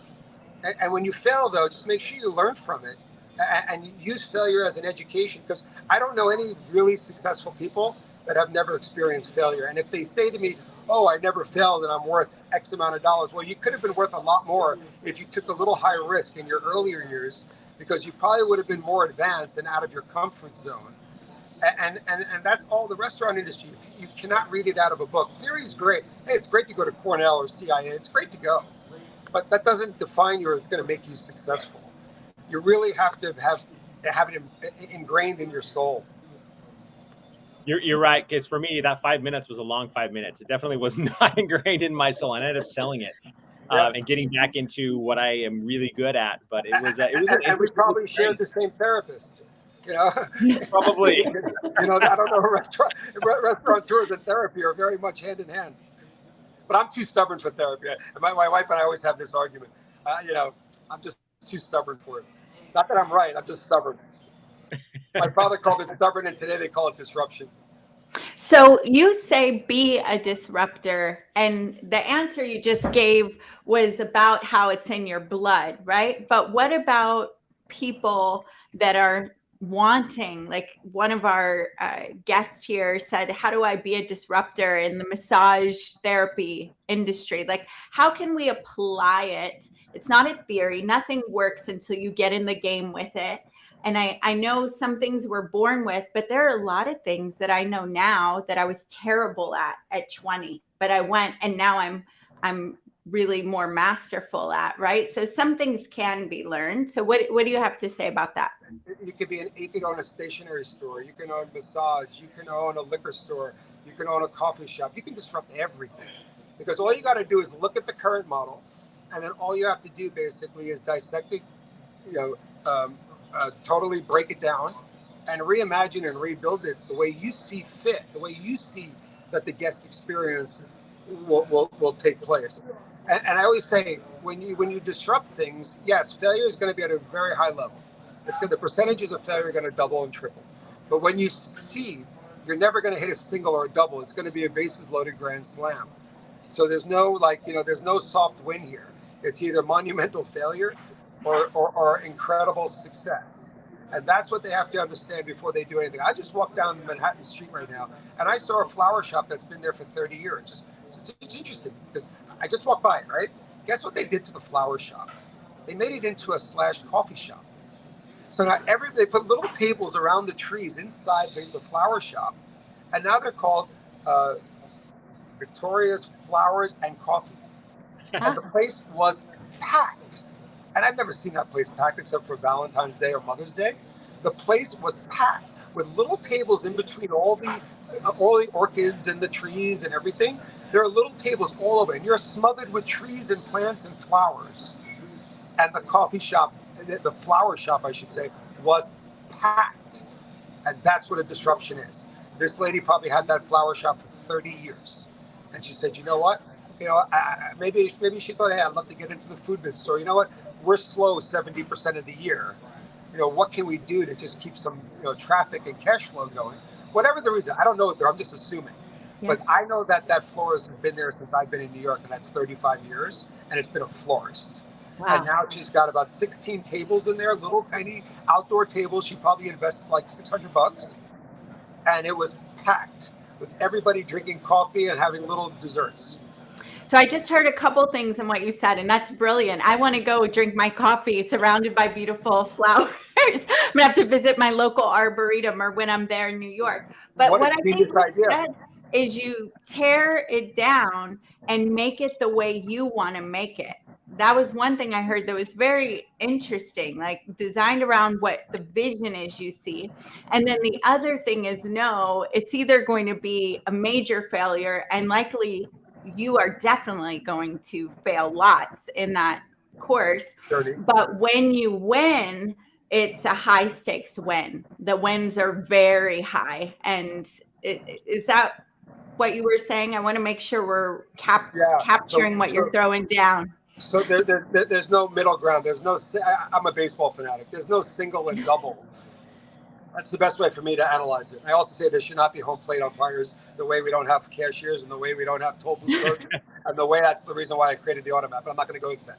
So what I'm saying is, yeah, so you're never, when you disrupt, especially a model that's been around for decades, and it's been the same thing over and over and over, you'll hear the naysayers say, it works. Why change something that it works? All these stupid cliches. Why fix something that doesn't need fixed? Well, you know what? Then you'll hit a single and a double by recreating what's already there. Or, you know, most likely you won't even fail. You might just hit a single, make a good living. That's too boring for me. It's either I'll embrace failure, or I'm looking for the grand slam bases loaded home run. That's what I'm looking for. And you know what? By the time I get to that bases loaded grand slam, I might have a couple of failures in my belt, but it's okay. It's part of the process. I mean, look at venture capital. Look at the recording industry. They sign 10 artists. They invest in 10 startups. And you know what? They're just waiting for that one to be, you know, to go public and be $1 billion idea, and the other 9 fail. It's nothing wrong with that model in bringing that into our lives. There's, you know, we teach young people that you should be ashamed of failure. Bullshit. So I don't make a curse. It's all right. Let it fly. You should never be ashamed of failure. And that's what we teach in school. You should be ashamed that you failed. You should be ashamed, and you should be embarrassed. And then you'll go on social media and they'll say, oh, that restaurant went out of business. Yeah, it went out of business. You know why? Because I screwed up. It didn't work. But wait till the next one. It doesn't matter. But if you can't take that, it's part of not being a narcissist. Because when you're a narcissist, it's hard to hear that kind of pain. It's hard to hear that kind of criticism. Me, I'm an open book. Criticize me all you want. It's okay. My track record speaks for itself. And you'll hear me, well, didn't you fail 20? Of course I did. But that led to this. And now this is a grand slam. But I failed miserably before I got to this step. And that's part of the concept of disrupting. Well, so I know we have our next guest in the back. Here's a few things. One, Stratus, and everybody watching the replay. It's one of the things I love about doing these kinds of shows, because like you said, there's stuff you can put in a book and reverse engineer things, but there are things you catch in energy, in swag. You've got a lot of swag, in attitude, and in ways of thinking. He pulls out. Speaking of swag, my only vice left. You know what? In my 20s, every time I was with guys smoking cigars, I did, just because I thought it looked cool to be the one girl with a cigar. It was like my thing for a little bit. But there are things you catch in energy, in confidence, in the way you process, in the way that you see failure as absolutely part of it, as you're not going for mediocre anywhere in your life. You're swinging for the grand slam, and that's not for everyone.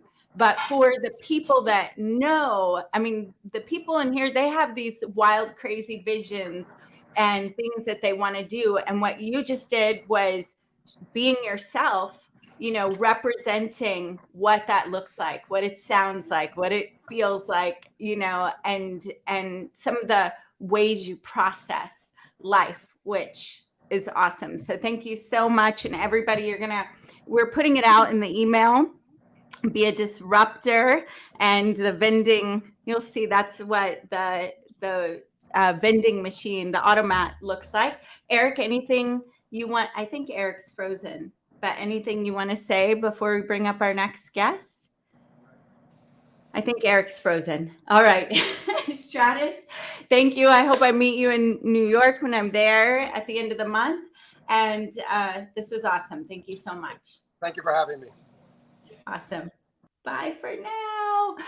Wow. How are you all doing? I'm going to tell you, I get so pumped up. in conversations like this. I mean, I just really, it's part of why I go through all this effort to put on these shows. Is you just Stratus opened my mind in so many ways. And I'm seeing in the comments, the stars, the thank you, so inspiring, authenticity. I'm in. Thank you for your shares. I hope that you allow that to open you up. Like, what do you need to disrupt in your life? What do you need to dismantle, right? And let go of? What do you need to go all in on and not be afraid to fail with, right? And if you've got some things coming up, go ahead and put it in the chat. All right. So I'm super excited about our next guest. So this is Carlotta Thompson. She's not only my tax strategist, she's a tax strategist to Alex Sharfin. That's how I learned about her. One connection away. She used to work with the IRS, and it doesn't matter if you're making, she said, 10,000, 10 million. She's going to show you the path to zero taxes legally, ethically, so that you can make more, save more. She even has strategies for, earning. And I'm not going to give you a spoiler alert there, but I am so grateful to share with you the strategies of the wealthy, which, look, if you're swinging for the fences, you need this, because the first thing that happens when you start really making the money that you're wanting to make and the impact that you make is when you see that first tax bill and you're like, whoa, I already spent that. I wasn't counting on that, right? So we want to get ahead of it and maximize our income.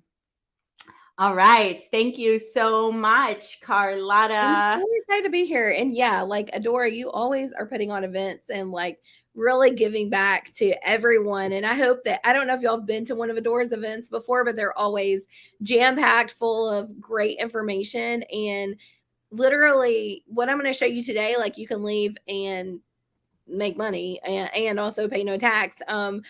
We stay sold out, but Adora she'll be like, Carlotta, please come on our events. And so we don't have anything to sell, but like, just take notes and darn, you're going to learn so much information. And I'm so thankful to be here. So thank you. Before I take myself off, one more thing. Those of you that'll join us in Atlanta in August with Les Brown in person, Carlotta is going to be there throwing down with us. So I just wanted to say that before I go, and thank you. For sure. Excited. Yes, it's going to be an amazing event. I'm bringing so much to the table. But today we're going to talk about the pathway to zero, because all of you can get to zero. And also the exact pathway to zero is actually the exact path to, hold on just a second. I've got to present and it doesn't look like they're going to let me share my screen. Hold on just a second.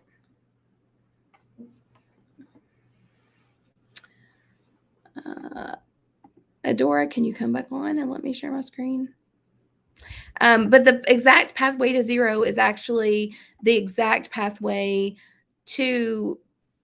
I'm here. I'm talking to the team in the background, the production team. They know how to do it. So it'll be up there soon. Okay. Awesome. I was like, Okay. So guys, let me just go with who I am, because I don't want to waste any time, because we have a full 45 minutes. So,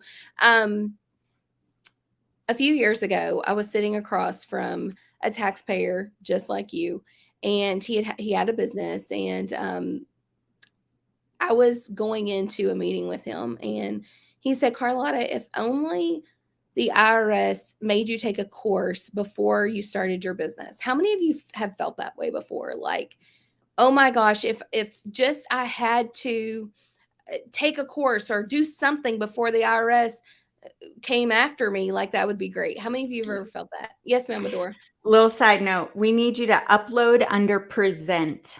Upload the slides. Okay. Do you see it?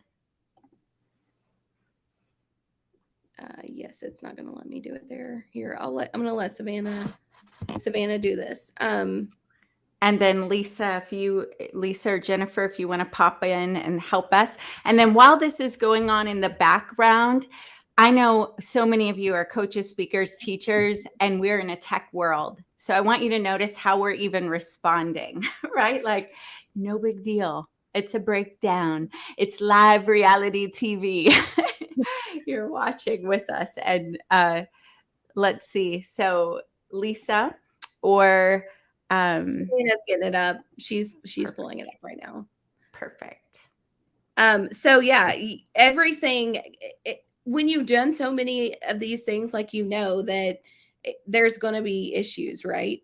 It's just how it is. So anyways, let's go back to the story, because that is uploading. So how many of you ever felt like that? So there's a lot of you that felt like that. So when I was 13 years old, I was sitting at the table with my dad, and or 14. I was sitting at the table with my dad, and I was going through the mail. How many of y'all have like a nosy teenager that goes through the mail? And I came across this booklet, and I was like, Dad, what's this? And he said, you should read that. And it was the instruction booklet for how to prepare a 1040 tax return. How many of you are old enough to remember what those look like? Anybody?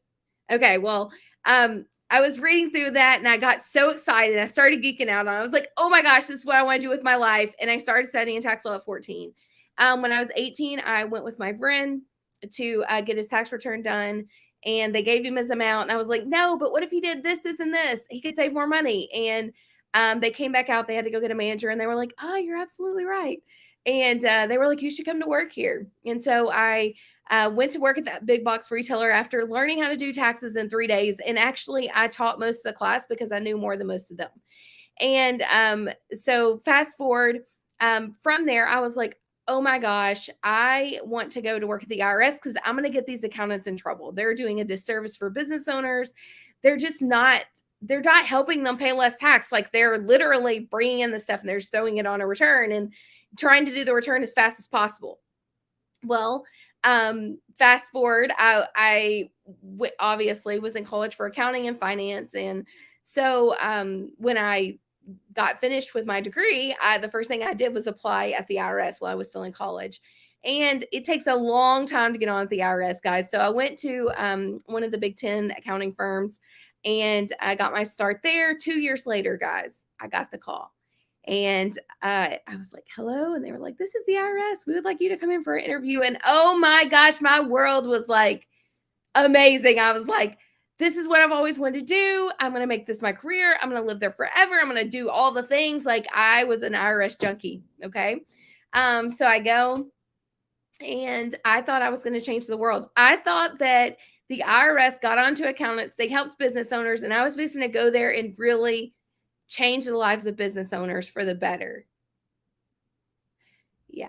So how many of y'all know that's not what really happened? That's what really happened, but that's not what really happened. Like, I got there and I started running lives, and I started having to destroy taxpayers' businesses because they messed up and they made a mistake, or they didn't know the law, or they didn't know what they were supposed to keep up with. And so that guy that I told y'all about, like, guys, I was crying with him, and I was like, oh my gosh, if only they made you take a class. Like, why don't they educate you?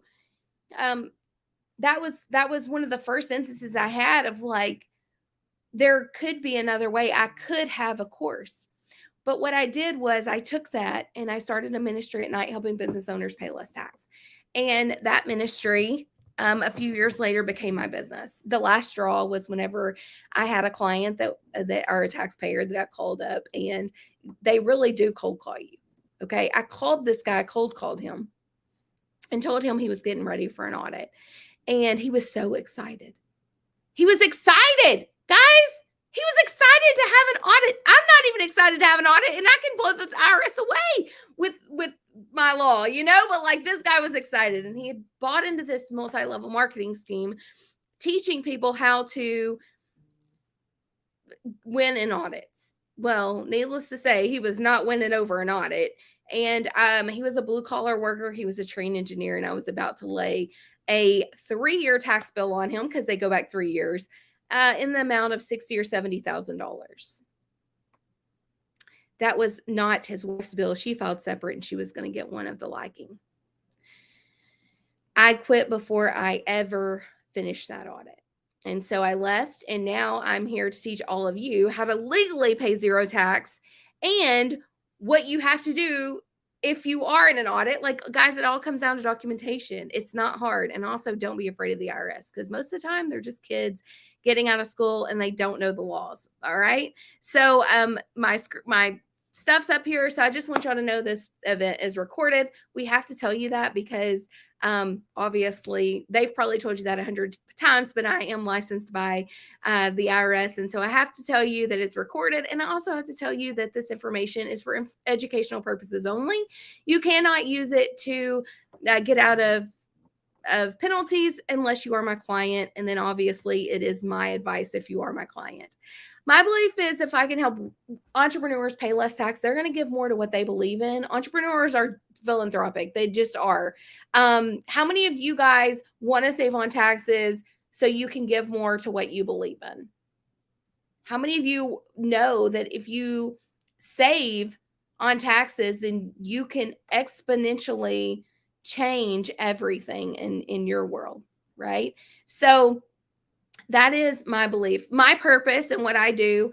I do a lot of business just to be able to give back. If all of you haven't done the exercise in business of how much you actually need in your world before it never makes your life any different, you really should. And what you should do is sit down and list out all of the expenses of what your perfect life would look like, right? Like if you had the house you want, the car you want, all the things. And many of my friends, their point of where they don't, one more dollar doesn't change their life is usually around $1 million. Mine was at 400,000 just because I live very frugally.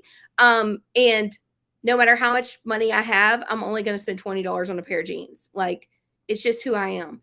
And so that reached that point at about 400,000. And now I just give back. And so what God told me I had to do was start a ministry helping kids. It's called Called to Love. And this ministry is focused on helping kids through entrepreneurship, or learn entrepreneurship and learn how to evangelize, and then obviously education. We're doing our first event as a school. We're actually bringing in kids from our clients, and it's called Kidquisition and Teenquisition, and we're doing that first event in September. So our school is going to put on that event. It's going to be amazing, but we just help kids. And we feel like if we can create child leaders, then they're going to be leaders in their home, in evangelizing and in entrepreneurship. So this is me. I am an ex-IRS agent. I am federally licensed, and I have over 20 years of experience. And I just love to help people save on taxes. Now you can see that because we had to download everything and re-upload it, a lot of my pictures aren't going to show up because it was in Google Slides, but this is a picture of my kids. There are some more pictures, but they didn't come through. Congress and the IRS want you to pay less tax. How many of you believe that? Give me your hand if you believe Congress and the IRS want you to pay less taxes. Guys, I am a very interactive speaker. If you're not talking to me on in the chat, then I'm not going to know that you're even listening. So anybody believe it? I guess no one's here. Next is the exact pathway to take you from paying 10,000 or 10 million to zero. Yep. Awesome. Thank you. Thank you, Herbert. Thank you, Shanae. Thank you. Yes. Most people do not believe that Congress and the IRS want you to pay less tax. And then third, this one strategy that gives you a 3x in tax deductions and also gives you a 300x return on investment. How many of you would like to invest 100,000 and get 400,000 back out? Anybody here? Of course you would, right? Because who wouldn't want to do that? So that's what I'm going to be teaching today. So we see billionaires doing it, and we wonder why we don't have someone helping us do the same. Guys, there's lots of people, Trump, Amazon, Musk, they all don't pay federal taxes. Now, Musk actually paid federal taxes last year because he did one of those entrepreneur things where he had this bright idea to go buy a company that he really didn't need because he was bored one day. And so, yes, he had a bunch of taxes because he sold off his stock from Tesla. Had he not done that, though, usually he doesn't pay any taxes, but he's making sure the world knows he paid them last year. So let's just look at Amazon. What do they do not to pay taxes? They use tax strategy. Now, it's the same strategies that are available to you, but they have a whole team of tax strategists that are helping them pay no taxes, right? They use tax credits and incentives that are available to you. They specifically use WOTC, research and development, and some renewable energy projects, right? So all these things are available to you. I'm not going to spend much time on those because, guys, we only have 45 minutes. So I want to get through this as quickly as possible so you guys have plenty of time to answer questions. So why doesn't everyone do this? It takes time, okay? We spend 80 to 100 hours on each client we work with. That's why we sold out in 2 months this year, okay? But you can take these things and just maybe utilize 1 or 2 of them, which wouldn't take you a lot of time, and it could save you a few $1,000s just by watching this. And I'll go through them. All right. Accountants don't have time to do this. So we work with your accountant. You don't switch accountants or anything.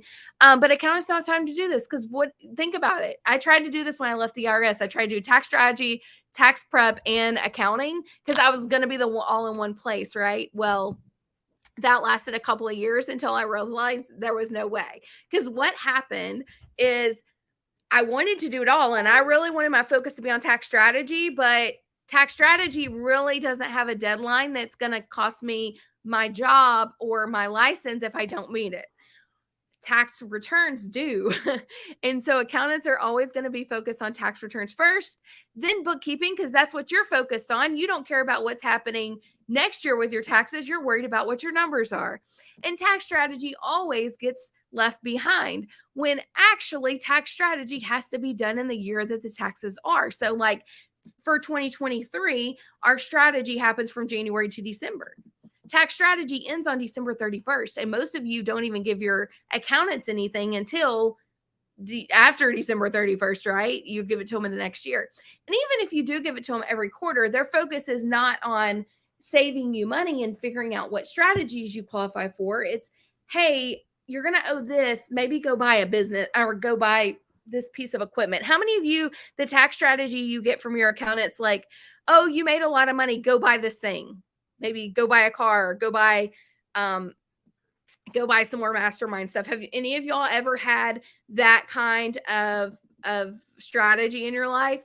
Well, that's not the kind of strategy we do. So the tax code is complex and difficult to navigate, and not everyone has that knowledge, right? So some people just don't prioritize reducing their tax liability because their focus is on making more money, right? Well, I'm going to show you why that doesn't need to be your focus in just a minute. It does if you're under 100,000, but if you're over 100,000, you better start focusing on strategy. So 99% of that tax law is devoted to government deductions and credits for business owners and investors. Only 1% is devoted to employees. So if you're here and you're an employee, you don't have a business, well, the first step is getting a business. Tax strategy is simply finding the deductions that you already qualify for and taking them. Most of the money that is left on the table is because you're not taking the deductions and credits that you already qualify for. Tax strategy is being proactive about purchases and investments.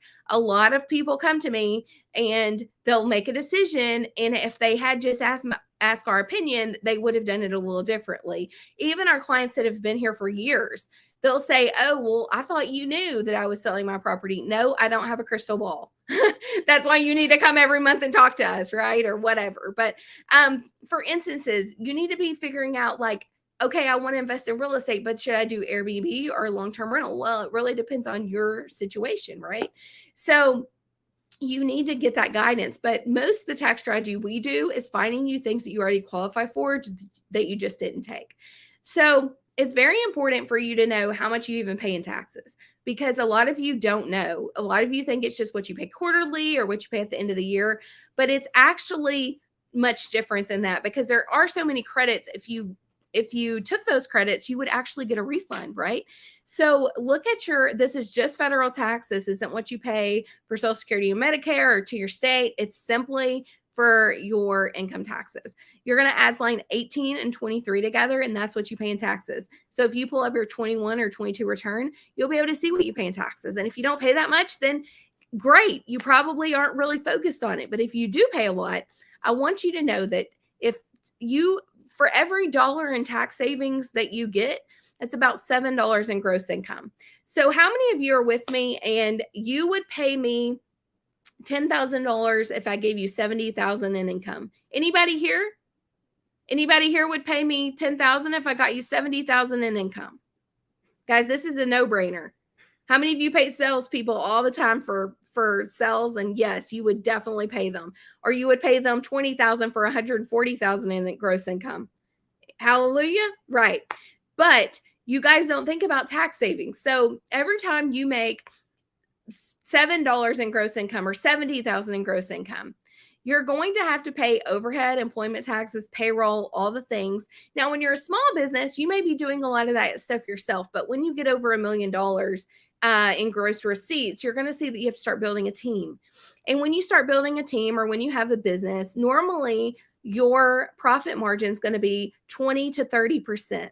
Okay. I do lots with business acquisitions. I review tons of business financials. That is what that's across the line.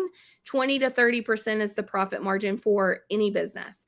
And that's after your add backs, of course. Like maybe you pay for your cell phone out of your business, that gets added back. That's in the 20 to 30%.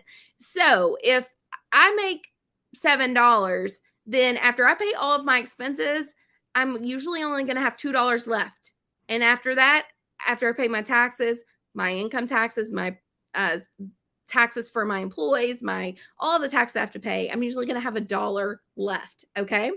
So congratulations. If I save you $1 in tax savings, well, you can multiply that times 7. All right. So let's get into saving you some money. Congress and the IRS want you to pay less tax. I want you to tell me in the comments, who do you think makes the tax laws? The politicians or the IRS? Tell me in the comments who's making the tax laws around here in the US. Anybody? Come on. I know I got somebody telling me in the comments. Oh, y'all, I must be lagging. All right. Well, I'm going to guess that you're thinking that the IRS makes the tax laws, because that's what we all think. But actually, the only bargaining power that politicians have is taxes. Okay. They can either raise our taxes to invest in the things they believe in, like maybe remodeling this art exhibit or whatever, or they can raise our taxes to give money to the less fortunate, or they can raise our taxes to send money to overseas. They can lower our taxes to give us more money in our pocket, right? They can give us child tax credits. They can give us earned income credits. They can give us credits for business owners. That is that is their job, right? That's the only bargaining power they have. So politicians create the tax laws and the IRS enforces them, guys. The IRS is only the enforcer, and they have to determine what these guys over here that don't know anything about taxes we're talking about. When we started doing ERC, we had so many different, they interpret it so wrong. And then the politicians had to be like, no, we meant this. And the IRS was like, well, you said this. So the laws kept changing there for a minute, like every 2 weeks we get new laws on ERC, because the IRS has to interpret what these politicians are saying. It's very interesting. So where I get my tax strategy, right, because I'm working in the current year, I have to go read this stuff coming out from the actual Congress minutes, right? I have to understand what they're saying. Then I have to kind of guess what the IRS is going to do every time there is a new tax law. Now, here's the hard truth. As a business owner or real estate investor, Congress uses the incentives to direct your moves. They're controlling you with tax strategy, which I don't mind being controlled by tax strategy, because otherwise I would not do a lot of these investments.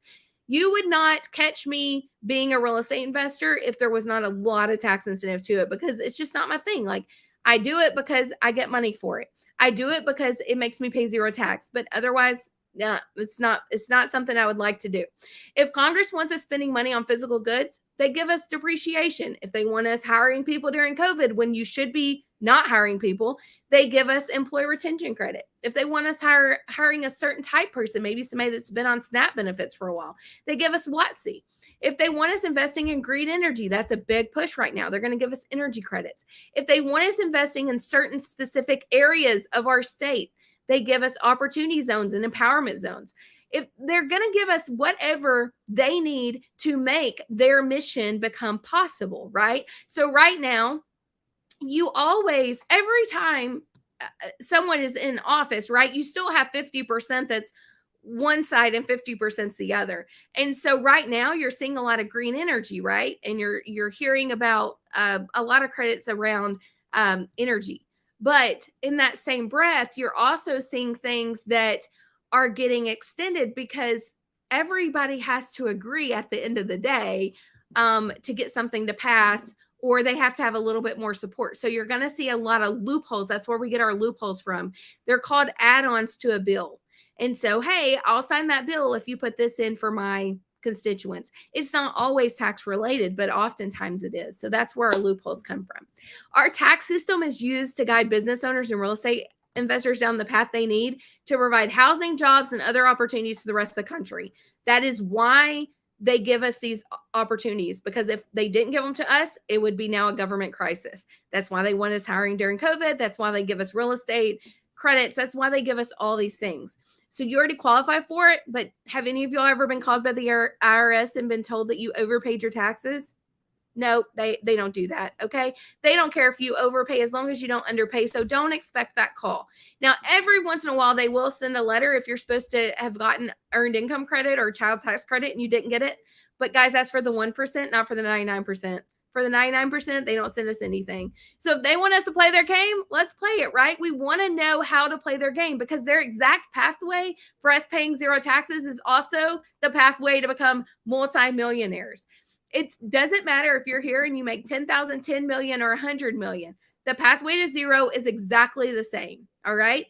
So first of all, I want you guys to tell me in the comments if you want to pay taxes like the rich or like the wealthy. Let me know in the comments. Let me know in the comments who wants to pay tax like the rich and who wants to pay tax like the wealthy. I think we're lagging a little bit, so I'm going to go ahead and give you the answer. This is how the rich pay taxes. They have an accountant that tells them to go buy a bunch of crap they don't need, so they have to pay taxes. Then they normally have nice, expensive trucks and equipment that is sitting around going down in value. They look like they have money, but they really don't have any money. Okay, they have a lot of debt of stuff that's going down in price. The wealthy, on the other hand, they buy assets that appreciate in value, and they have lots of cash flow. It provides much more tax incentives than the expensive trucks and equipment. The wealthy can be recognized because they have lots of property and businesses. They may be driving around town in the old truck, but own half the town, okay? They're buying things that is going to make them wealthier.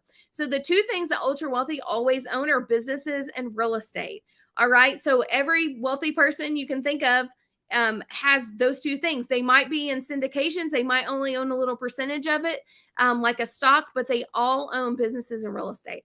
So the pathway to zero is my exact pathway that I use with my clients to get to zero legally. And like I said, it's the same no matter what.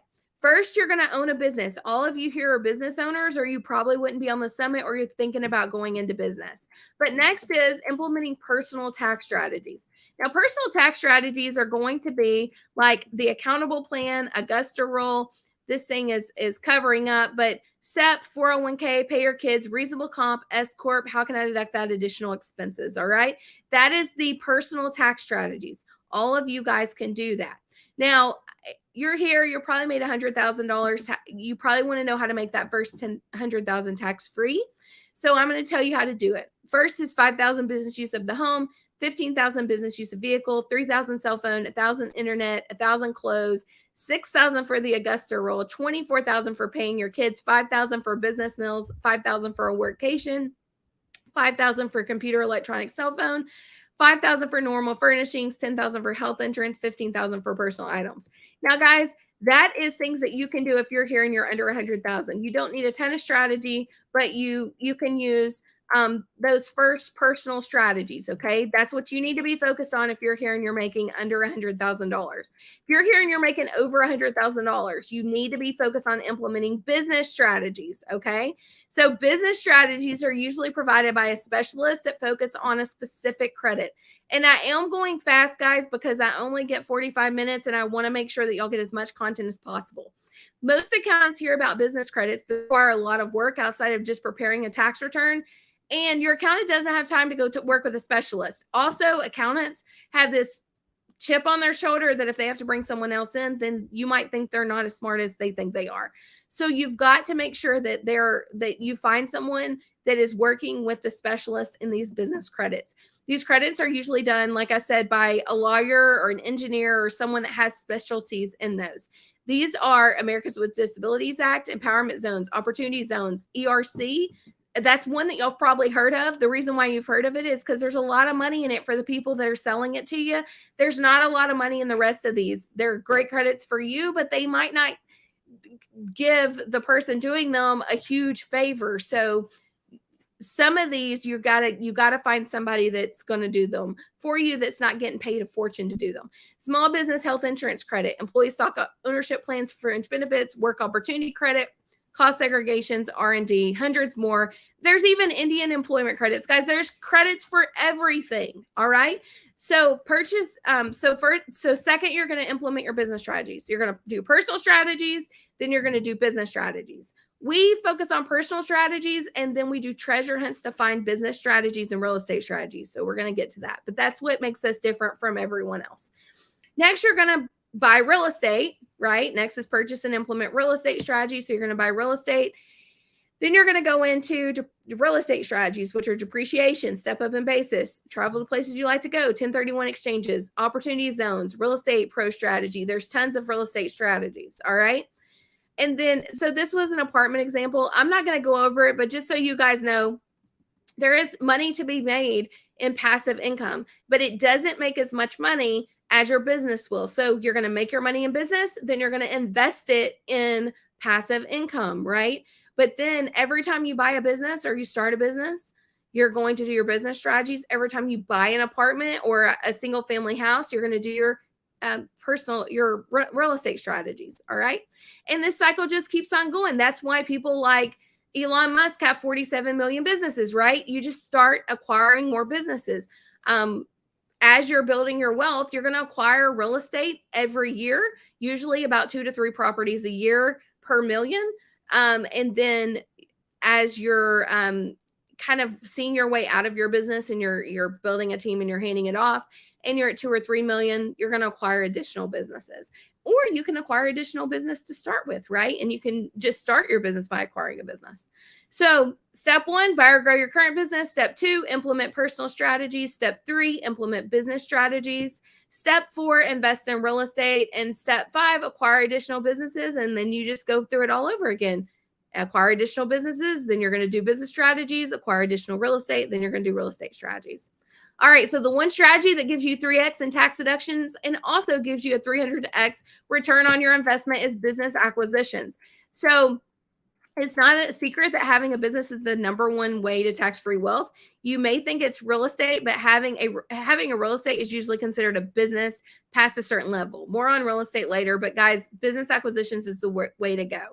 You should be acquiring businesses if you're just starting, if you don't have a business, or if you have a business that's making over $500,000 in net income, and your biggest concern is paying less tax, or you have a business but you haven't been able to get your gross income over $1 million, then consider a business acquisition. This is a business acquisition that we were looking at, commercial printing service. The seller is wanting to pursue other interests. 40-year-old business, 10 employees. The asking price is $1,050,000. The down payment with the SBA is $100,500. I actually have where somebody will pay that SBA down payment for you for a little bit of investment in your business. So you can actually get in with zero money in. This business is undervalued, guys. So it would actually be worth $2,236,698 if it was valued correctly. It has $987,626 of FF&E. What this means for you is if you put $100,000 into this, or if somebody else puts $100,000 in for you, then your first year, you would have 10x in tax deductions. So you'd have $987,626 in tax deductions that you could offset against your current business income or future income. The cash flow on this business is $400,000 a year. That means $400,000 in your pocket after expenses. So you have $100,000. Your cash flow is $400,000. That's 400% a year, all for $100,000, guys. And somebody else will give you this $100,000. It's incredible. But this is where I usually spend a lot of my time is in business acquisitions. It's kind of like Monopoly. Monopoly is the perfect game to teach the pathway to zero. Your railroads and your electric companies are your businesses. Probably most of you in here have more than one business. Think of every LLC you have as a business. As with the Monopoly board, there's a lot of real estate around the Monopoly board because your real estate to your business is going to be 5 or 6 pieces to one business, right? Or maybe more, depending on how how wealthy that business becomes to be, or how much income that business puts off. And then the luxury tax square is the equivalent to the IRS, and hopefully we can pay them zero. But if you want to know how to make this a realization, you can go to zeropathway.com. There's a 5-hour workshop, guys, that I'm giving away for free because I don't have anything to sell you. I just want you to come and learn. And if you're interested in how all this works together, I am going to do an acquisitions event. So that would be the next thing I do have to sell in the future. But go learn. Guys, people have bought businesses watching and paid zero tax just by watching the zeropathway.com. So I hope that you guys have loved this. I know this is a lot, but if you have any questions, please let me know in the comments. And hopefully I haven't went over my time too bad. Oh no, you're doing great, and we're in the background doing all the things, and I'm watching the comments. People going, "She talks so fast." I think they're not responding because they're trying to take in, what you're saying. But look, we've put it in this chat. This is a 5-hour class that is part of your clients get this class. Yeah.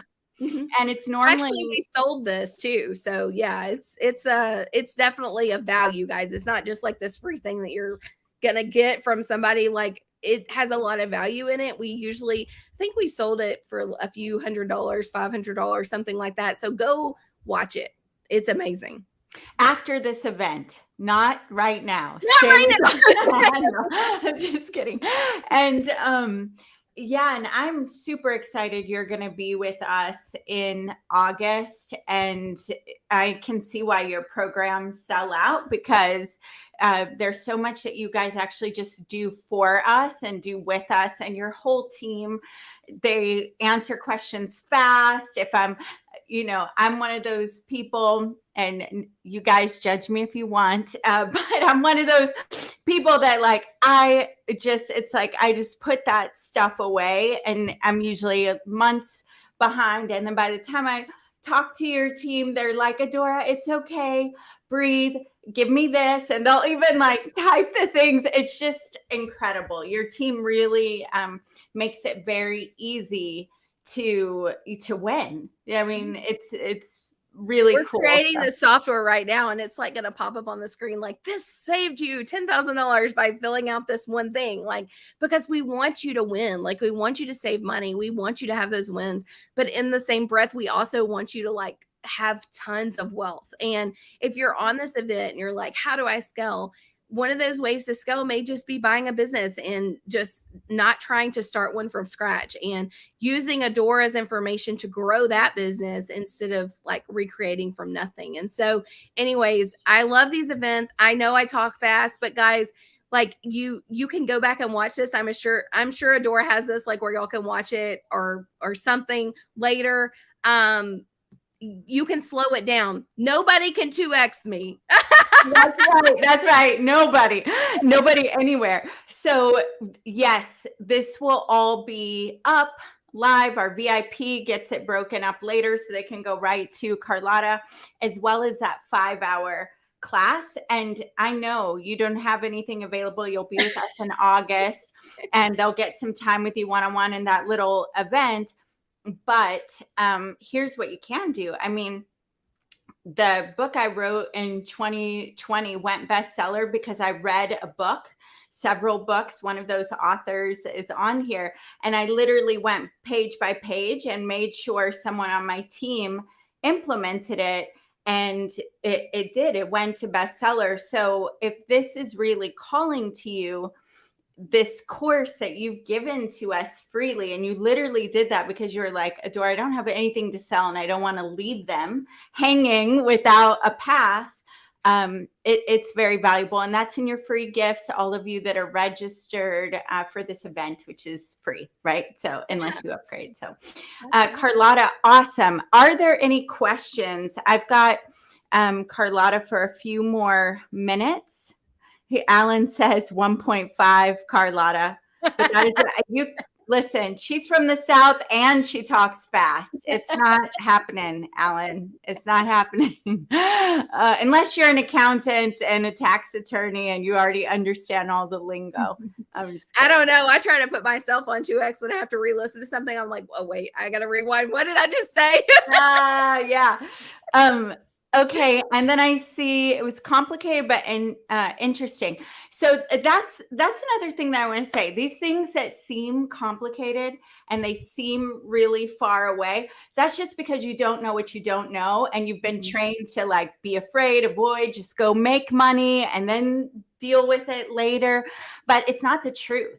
And the way you step into the realm of the wealthy is you start to hang out in these rooms and you get the access to information that can help you make those big leaps. And what you realize is that it's not as complicated as you think. It's just about having the tools. And it also doesn't have to take as much time as you think. It's going to save you a lot. So do you hold a class for the tax part? That is the free class that she just gave you, right? The 5 hours. Yeah, so that one focuses on the acquisitions portion of it, but it also has some tax strategy in it. Once you get that and you're on our list, when we do have another tax class, we'll let you know. We don't do those, but in the first 4 months of the year. But we probably have a replay if someone wants one that we can send you, just so you can kind of go deep into the personal strategies. And the pathway to zero, the zero pathway is focused on business strategies. But if you're looking at those personal strategies, how to pay your kids, all that stuff, just send us a message once you get our first email and we'll send you some more stuff, guys. We don't have anything to sell you, so we're glad to give you as much free information as we can that we normally give during the first part of the year, just because we want you to succeed and we want you to be able to do these things. Just know we do have a done for you service. If you learn these things and you're like, oh my gosh, we'll start selling again in February of next year. I'm already pre-booked for this to take my slot. They were like, do you want to renew? Yes, I do. And it only gets better in that vortex. And so some of you thought, oh, this is just going to be about taxes, but hearing that you could purchase a cash flowing business, and there are just so many things that get opened up in this circle. And that's why getting in the room with the people that are winning and not being Lone Ranger, because I know many of you, and raise your hand if you're the person that like is lifting up everybody and everybody comes to you with your challenge. So you're always like in this mad scientist cave working on your deal. But what happens then is you grow in isolation, and that is a super slow path. Yes. It's a super slow path. When we get in rooms like this, it's like, I don't know, it's quantum leaps. But even I can have resistance sometimes, like, I don't have time for another, networking thing or business thing. But every time I do, last year I had more than ever. It was the best thing. It was one of the top things I said I did for myself the whole year, because I could trace back moments like this to the quantum leaps. And that is what happens. Yeah, if I had to do it all over again, I would buy a business, because I have grown this business for 5 years and I'm still not at the amount that if I would have just invested $100,000 of my money, I could have went and bought one at the same level.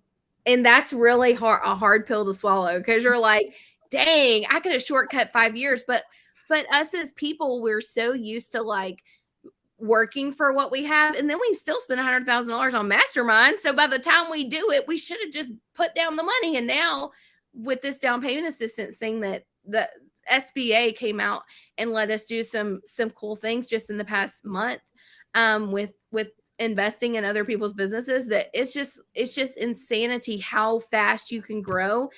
And I did it the wrong way. Like, that's the one thing I would have done different. So that was huge. Did you just hear that too? Just in the past few months, there were some things so that those of you that are thinking, oh, but I don't have $100,000 to invest in a business. Well, you don't have to have that. That's what she just kind of, it just Yeah, it's fell out of zero her mouth. down, like no money down. You could have a business that's 5 years ahead of you or 40 years ahead of you. Some of these businesses, you want to buy a business that's been around for at least 10 years and they've already done the work. And now you just use your skills, because these are mom and pop places that haven't learned from Adora, that they don't know the skill. And so you take their business that has no marketing skills, that's still making them 30%, and you go and do these things, and now you've just incredibly doubled your money in the matter of 6 months. That's what usually happens when we're in that acquisition space. So that's why I even teach acquisitions. It's kind of weird teaching acquisitions from a tax strategy point, but usually I'll have people that need an acquisition to offset their taxes. But so I did that. And then when I got into it, I was like, gosh, I'm stupid. I should have just done this. So I'm going to go public in 10 years and sell for my goal is $1 billion valuation. And I'm going to do it through acquisitions, because I can acquire people faster than I can build. Oh, see, do you get the processing? Just like when we had Stratus on before, even though they're two totally different humans.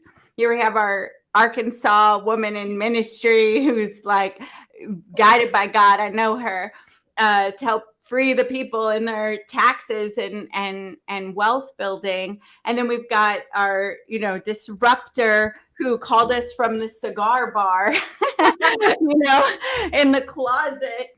But what you're picking, so I want you to see that, like, it's not about being Carlotta. It's not about it's about being yourself and giving what you have to give back. Carlotta, what you just shared, the $1 billion mindset, the way that you could actually buy a business right now with zero money down, that's 4 to 5 years to create cash flow.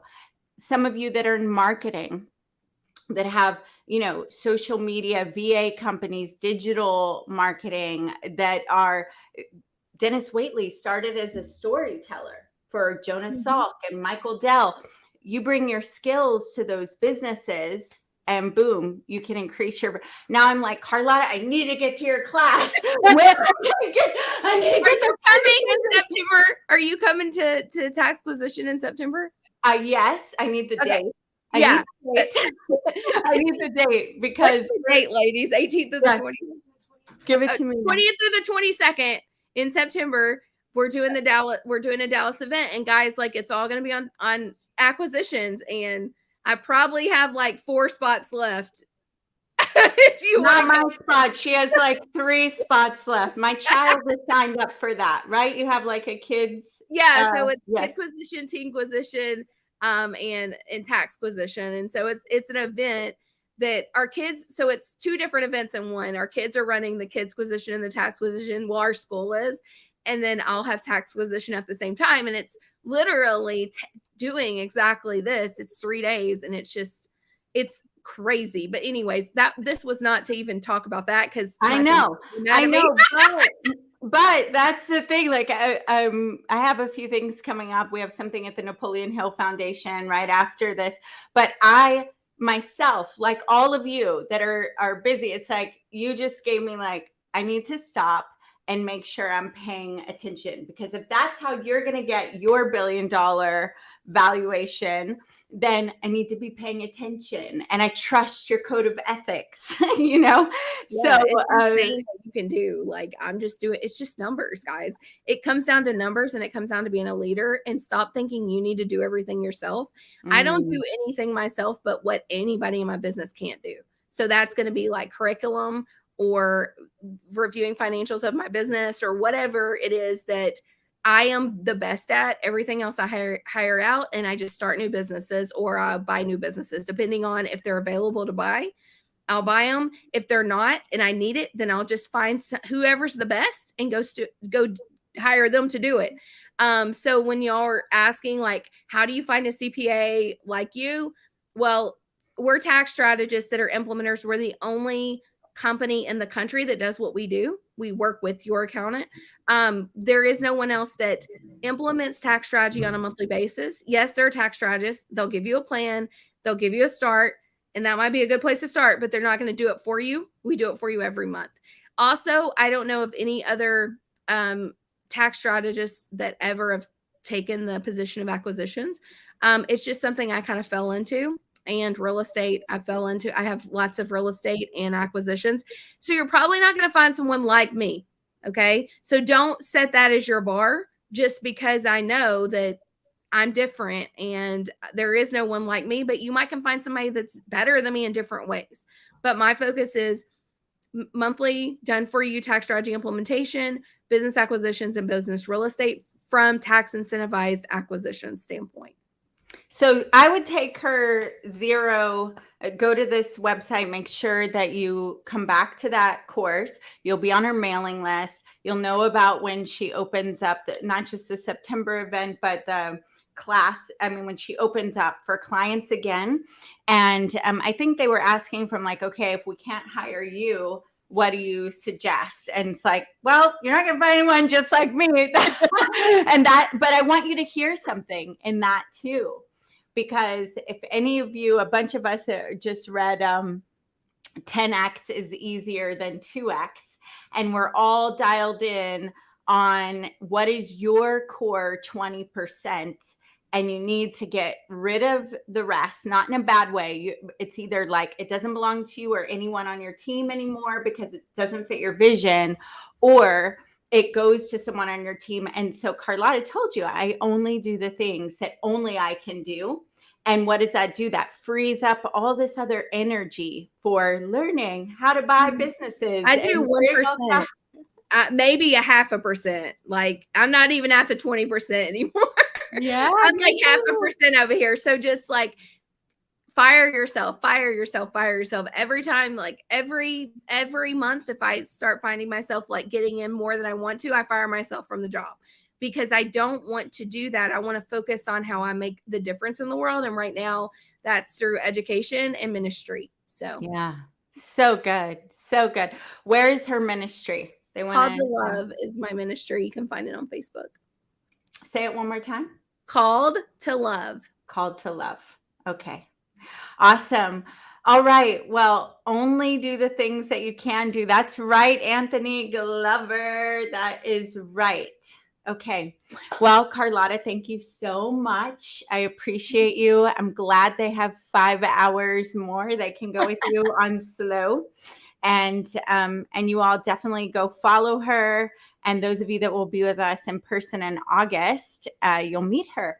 Yep. Awesome. Well, I'm excited to be with y'all. And y'all show up because there's not much time that people get to actually sit with me. And I'm assuming this event's going to be a small, intimate event. So y'all come. And I think also there's going to be a few spots that Adore made me save back in May for that event. I think I saved like 10. That's right. For that event. So the only way you can get to them is by coming to that event. Yeah. But there will be some spots for my done for you tax strategy at that event.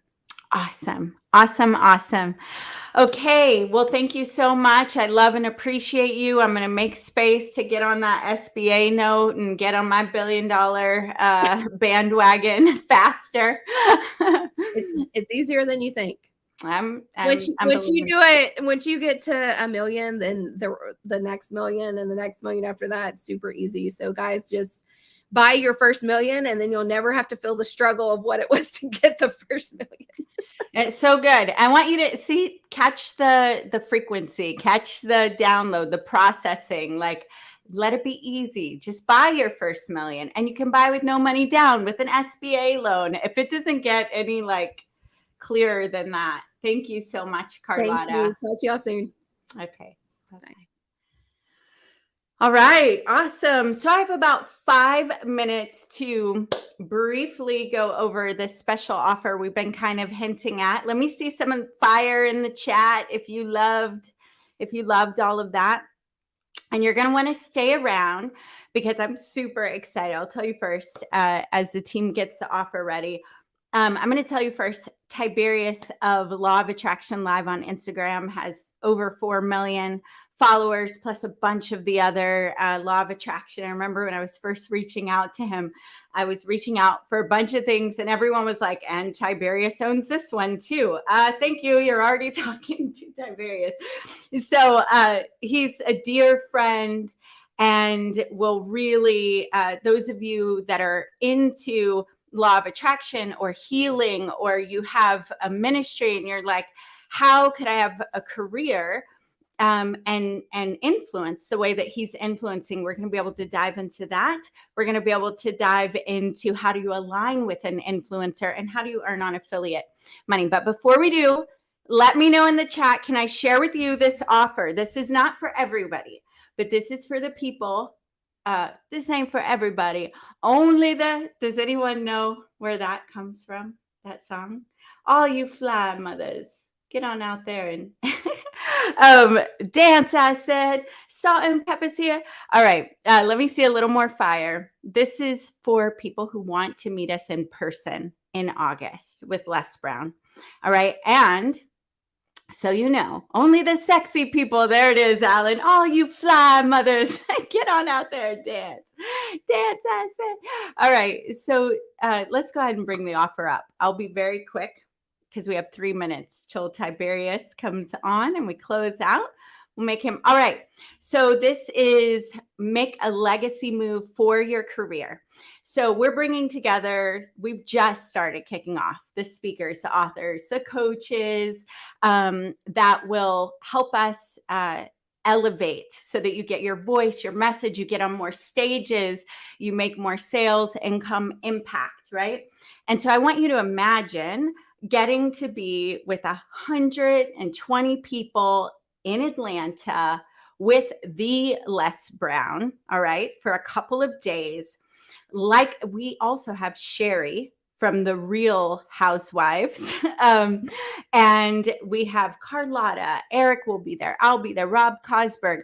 We've got a small group of people, Bill Walsh, people that we haven't even announced yet, but it's less than 120 people in Atlanta for 2 days, focused on you being able to move people with your words and create a legacy.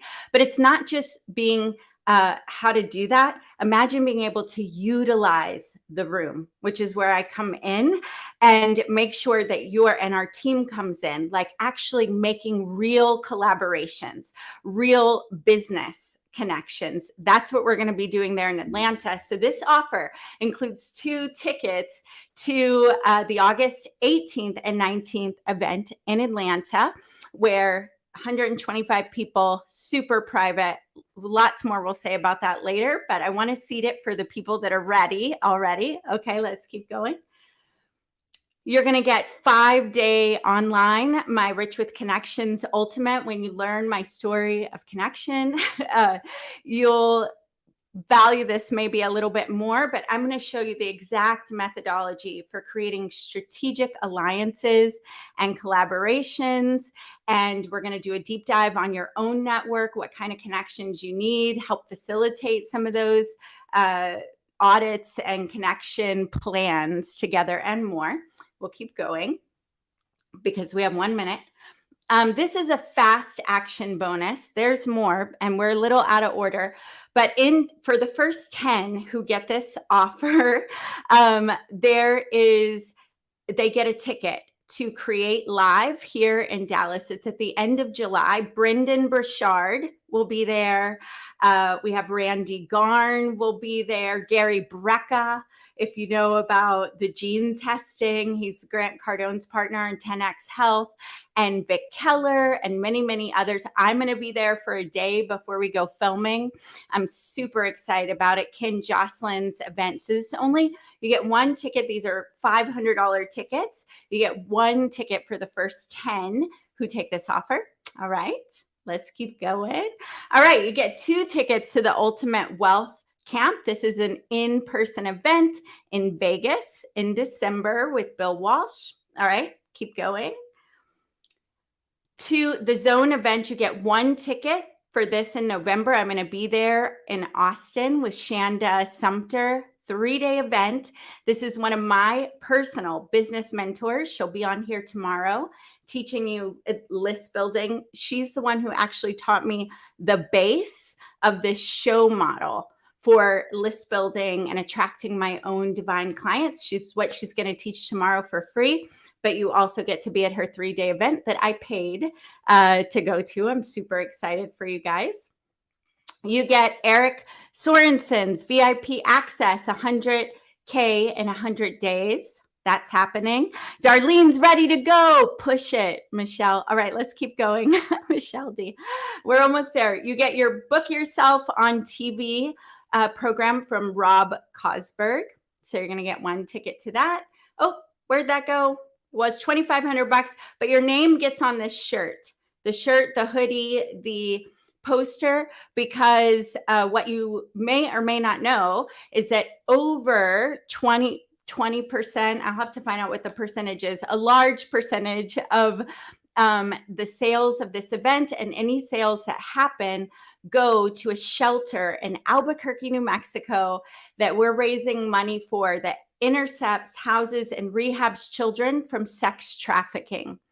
And what we're raising for is funding them an entire year of staying open 24/7 because they close at 9 p.m. right now. So the link is there on the screen. We'll drop it in the chat and leave it there. Only the first 10 get the Accelerate, and the first 10 will get a private session with me deep diving on your connections. I just threw that in randomly because it's not there and I want you to be urgent and we want to fund this shelter, but I'll look at your connections and even for the right people, look at, okay, is there someone in my network that I can connect you with? And that one is, I don't want to put it on the first 10, but I already said that. I was going to say the first 20 minutes because I just realized what that means. Okay, so now we're going to go ahead and move on. We can take that down. All right, thank you. You'll be hearing about that throughout the event. But again, so how many of you are people that are coaches, healers? You're doing great work in the world. I want to see comments. I want to see emojis. I want to see something. All right, I just have to leave Tiberius in the green room, which I would never do, Tiberius. You're way too cool for that, by the way. I just totally wouldn't. Okay, I'm not seeing anything yet, so there must be a lag. I'll give it a minute. So Tiberius, you've got to check out at Law of Attraction Live. He regularly posts inspiring things. There we are. Good vibes. Yes. He regularly posts things that will just set the tone for how am I thinking? What am I attracting? Who do I want to be in the world? What do I need to let go of? And has millions of followers. And during COVID was just like this beacon for people that were really suffering. It was just incredible. And not only that, he has an incredible story. So we're going to bring Tiberius up so we can dive into that. Hello, Tiberius. Can you hear me, Dora? Yes, I hear you. Good to see you. It's a pleasure. You're amazing. You're doing so much stuff lately, connecting people, bringing top speakers to people who need it, supporting causes. I'm always so impressed. I'm so grateful. Thank you for inviting me here. Oh, thank you, Tiberius. It's a journey. You know, the journey. You bring people. We do it in different ways, obviously. And I don't have the millions on my Instagram that you have. But you've been for a lot of years bringing people like Bob Proctor, Dennis Waitley, Tony Robbins, right? You've done so many things, bringing the work of these people to your audience and just giving people tools for free and access for free. And I know that I know you didn't start there, but anything you want to share about why? How did you end up on that journey? Well, before COVID, it's interesting. You said catching a frequency. Just when I signed up, I heard you saying catching a frequency. Let's catch a frequency. There's a frequency we can connect with, and when we're at that frequency, we're gonna start seeing new things, getting new ideas, and if we stay on that frequency, things are gonna start showing up in our lives. I got Bob Proctor, and if you guys know Bob, you know it was his birthday 2 days ago. He would have turned 89. Bob Proctor came into my life when I was 20, and I bought one of his programs. It was a $200 program on manifesting your goals, achieving goals, and so on. And he talked about frequency. He said we think in frequencies. There's music happening here. There are movies here. There's money, flowing around. We don't see it because many times we just use our senses to navigate for life. But things are here. Everything we want is already here.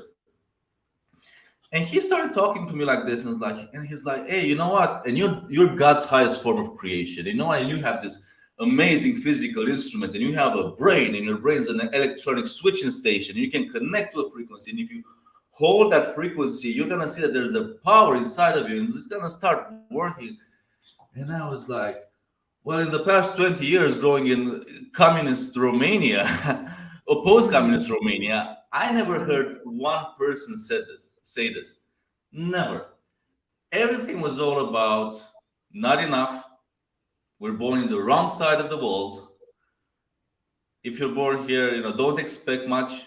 They can have the people from the West or whatever. They can have it. We cannot, because look at what happened to us, And it's funny to think about it, because in the same time, I can look back at my country, and it's one of the richest countries in Europe in resources.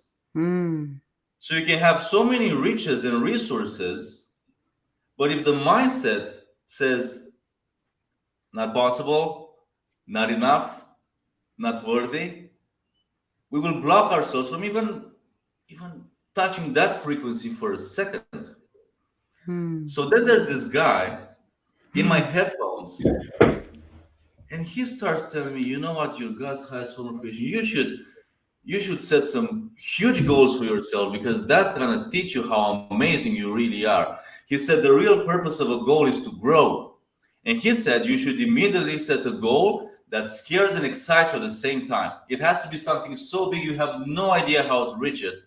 And it must be a goal like that, because that's something that's going to inspire you, and that's something that's going to challenge your potential. And I was a bit shy, with actually doing the exercise, but I kept listening. And one day he, in one side of the program, he asked you to make a list of some of your wishes, things that inspire you, kind of like a shopping list. He said, just relax and just close your eyes and think about some of the things you'd like to experience. And I was writing a list there, and while I was writing the list, a voice came in my head and said, wouldn't it be great if you could learn how to teach this information in your country? And wouldn't it be great if Bob Proctor would come and teach this information in Romania? And then in this next second, something told me like, yeah, but it's impossible, How are you gonna do this? You don't have the age, you don't have really much anything. Even going to America, like just to go there, it's pretty much impossible. You cannot get a visa if you're 20 or 19 and you don't have anything on your name. And I said to myself, one second I was inspired, and the next second I said to myself, well, it's impossible. And then I'm so blessed. I don't know what happened in my brain, but I kind of like caught this little space. And I said to myself, this is exactly what this guy is talking about. We have a dream. It comes out for a second. And then second number 2, not possible. We kind of like cut it out. And I wrote it down. I said, you know what? I'm gonna be on stage with Bob Proctor, and I'm gonna learn how to teach this in Romania. This is it. And if this program works, I'm gonna give it my best. And I really wanted a shot at life. That's what I wanted. I wanted the chance, because it wasn't like, yeah, life's great and I want more inspiration. I was like, life sucks. All my life I've been taught this, and I really hope this works, because if this works, we can turn life into an amazing adventure. So I started following what he's saying. And I found out that you don't really need a business plan, or you don't really need to figure out how everything works, but you do need to work on it. You do need to start somewhere with something. And he says in the program, once you made a decision, once you set a goal for yourself, you got to see yourself as often as possible in possession of that goal, and then you got to do something. He said we get stuck. We think that things need to be organized like this or like this. He said, no, just start doing something. I said, well, what can I do? I I'm gonna start sending the company email. They didn't even reply. My emails were like, please, sir, come to Romania, save our country, and so on. I didn't know anything about sales, marketing, how to make a proposal. And I was like, okay, well, what else can I do? I started looking for quotes for rooms. How much is the room? How this happens? I figured out that it would take me like 30 years of saving my salary aside, to even be able to afford an event like this and to be able to like learn how to be certified and so on. I said, this is amazing because I have no clue how I'm going to do it. But I'm young and I'm fresh and I have energy and I'm going to do whatever it takes. So, and it's funny that every single day something new would show up. And people keep asking me, yeah, but like, how did you connect? If you go on my Instagram, my private Instagram is at Tiberius Live. If you go there, my pink picture is with Bob Proctor on stage in Romania, and I always want to remember, that moment, because sometimes in life, we get in our own way, we get discouraged a bit, sometimes, we get into our heads, things don't work out exactly as we planned them, and I just always want to remember how many things are possible if you just get started and trust and understand that there's power inside of us. What worked for me was just doing everything my mind thought, I can do every single day. And one thing led to another. I remember I won a video contest. It was called Today in Romania after 20 years from the revolution. Have I ever told you the story? Me, but not everyone here. So I want you to share it. Yeah. I clicked on somehow, I don't even remember how, but I clicked on a video contest and I was like, wow, let's see what the young people are, creating videos about. And I clicked on them and they were so dark. So dark, bad, poverty, like what a bad, cursed country, whatever. And I said, no, I was like, positive thinking, let's change the country. So I'm gonna make a video. Video is not my thing, but I gotta make a video so I can, add a contrast to what's happening here. And I was working for a video production company. I was the driver there, and I would carry the equipment and put it together before we would have a set or a shooting. And I went to my boss. I got a camera. I took my roommate from my dorm. We filmed the video, and it won first prize in that video contest. The thing was open for a month. I signed up 2 hours before it ended, and it won first prize. And it gave me 2 hours. I forgot that part. You signed up 2 hours before it ended. Yeah. And it gave me 600 euros, which was a ton of money for me. I was making like 250 a month salary. And then when I got the money, I got an email. I went to my computer. I got an email from Bob Proctor saying, don't miss the chance to meet Bob Proctor in London. I thought if I was going to meet him, I have to go to America. And I was like, oh my God. I looked into it and I had exactly the amount of money I needed. Exactly the amount of money I needed. I said, I'm going to go there. Never went out of the country. I got a ticket to fly to London. I got like the most basic accommodation I can get there. It was called a Bentic guest house. I was afraid to take a shower in the evening, They had breakfast in the basement. I didn't even touch it. I was like, okay, I just need a place to sleep. And I got the standard ticket. It was 200 British pounds. I remember it was in the back of the room. And I went to the event. It was Friday, Saturday, Sunday. I was like blown away. Like new country. It was at the Hilton Metropolitan in central London. So many people there. I saw Bob. And on Friday, I wrote him a letter, a handwritten letter. And it was like, hey, you saved my life. Please come to Romania, teach us, how to use the power of our minds and so on and on. And I did my best to give him the letter. I caught him. It was a lot of people in the room, and he usually interacts with people in the VIP area. That was like £1,000 ticket. And I gave him the letter on Friday, and I was expecting, this is how I thought marketing works. Okay. I was expecting and visualizing on Saturday that he's gonna come and say, "Hey, this young man wrote me a letter. I was so inspired. I'm gonna go to Romania. I'm not gonna go back to the US. I'm just gonna take the next flight." And he didn't come back to me. He didn't say anything. And Saturday evening, I was in the Bentic guest house. The event was also running on Sunday. And I said, what do I do now? Like, what do I do? What do I do? What's my vision? I'm seeing myself on stage with Bob Proctor. Okay, what can I do? And then I think, you know what? There's a VIP breakfast with Bob Proctor on Sunday. And then I think, you know what? I wish I was a VIP. I wish I had, the money to get a VIP ticket and to be a VIP at the event. And then I'm like, yeah, but I don't have it. And like, because I could talk to Bob and this and that. And then I, like voices in our heads. And there's a voice that says, you know what? This person has taught you Friday and Saturday that you are the VIP of your life. You have the potential. And I'm saying, yeah, well, I am. Well, I just don't have the ticket. I don't have that. Like, yeah, like, well. And then conflict. How many times do we get in conflicts into our minds? We want something, but like, this is not how it works. Don't do it like that. They're gonna kick you out. You don't have the VIP. Big Bob's gonna get upset. You cannot do it. Like, what do you think you are? And I said, I gotta do it because Romania needs this kind of information.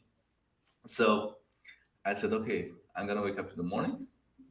The standard, ticket will start at 10. The VIP breakfast was at 8. I'm gonna go and I'm gonna crash the VIP breakfast. I'm gonna do it with enthusiasm. I'm not gonna go with my hands in my pockets. I'm going to have some good questions for the session. So he sees that, at least I've been preparing something. So I went that morning. I was walking to the place, and even I would meet with people. They were like at Starbucks and stuff, saying, no, we're starting later. I was like, yeah, I know. So I went there, and there's this huge, big, like, lounge, where they had like a little buffet. And there's a person at the entrance, and I can see Bob on the other side of the room, and he's putting some food. And I just like keep my shoulders straight, and I walk past the guy, at the entrance. He didn't say anything. And I went to Bob and I said, please, sir, I don't want to eat any food. I'm not a VIP. I don't want to cause any, expenses here. But please, I just have some questions. I'm going to be there in the back of the room. I don't want to disturb anyone. I just want to ask you some things. And Bob said, yeah, no problem. Just sit down. And he sat me down next to him at the breakfast. Wow. Were you like, I was, yeah. Can you imagine how everything, like information overload for me? My brain was barely, like, I was in awe. Yeah. And after that session, and I made so many connections during that session, I remember he said, you know what? You're from Romania, so you're an interesting young man. So I'm going to put you in touch with my lawyer. So there's a guy from Atlanta, Georgia. He's a Romanian as well. He wants to also do an event with me in Romania. Like, I'm going to put you guys together. Maybe you do something. And that's how I became project manager for Bob Proctor in Romania. We did the event. 6 months later, I was on stage with him in Romania. Wow. And when I turned 21, I graduated his program to coach people, to consult people on what he teaches. On the day I turned 21 in Delray Beach, Florida, that was like another one of my huge dreams.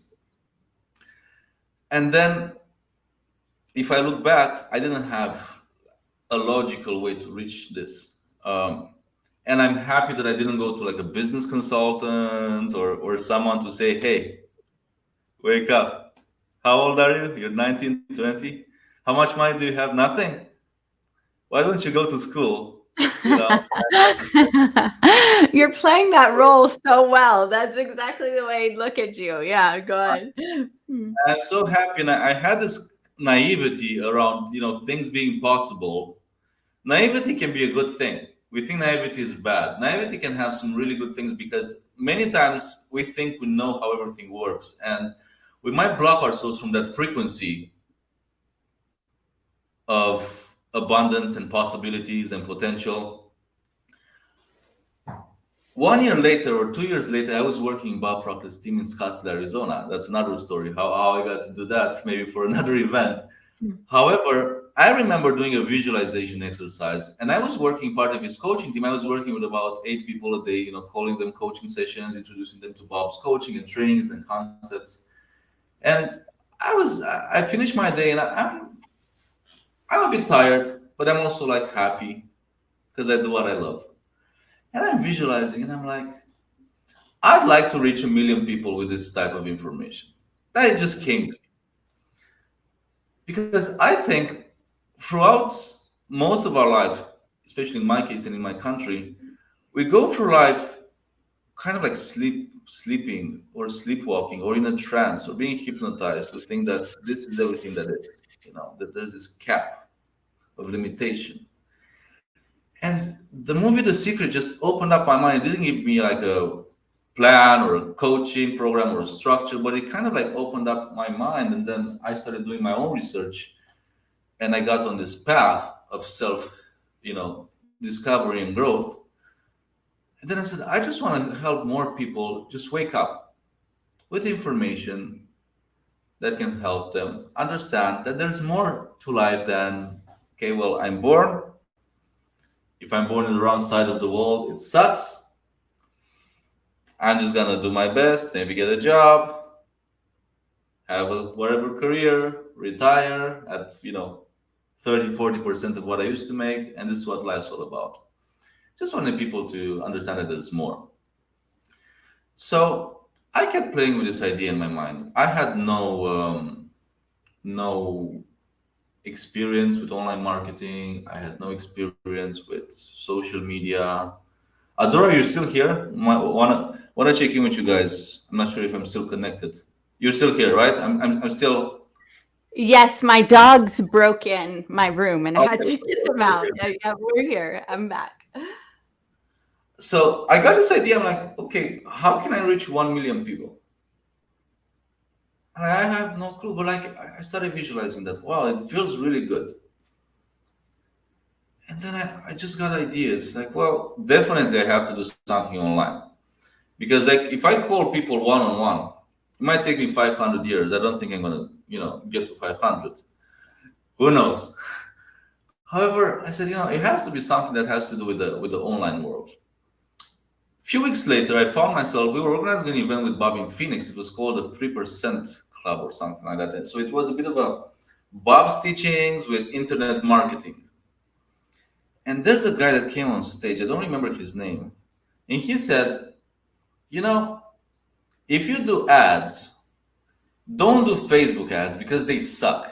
They don't target well. Facebook's just getting started. He said, go for Google ads. And I just got this idea, and I'm like, well, maybe Facebook ads don't work now, but I can see what Zuckerberg is building, and it's getting quite a bit of momentum. I said, I gotta look into social media. I gotta learn about how this works. Maybe people in the future will connect more on similar interests and so on. This is how the ideas of building the communities started. Then I had other ideas. You said, you know what? I'm gonna start a business in online development. I didn't, get an office or make a business plan or whatever. I started looking at what I'm doing, and I remember Bob has like 1,000 people, like franchisees and consultants. This was back then, like years ago. And I said, you know what? These people need some help in getting clients online. So I started building landing pages for them. I talked to a guy, a friend of mine, very good programmer in Romania. I said, you know what? I want to help people get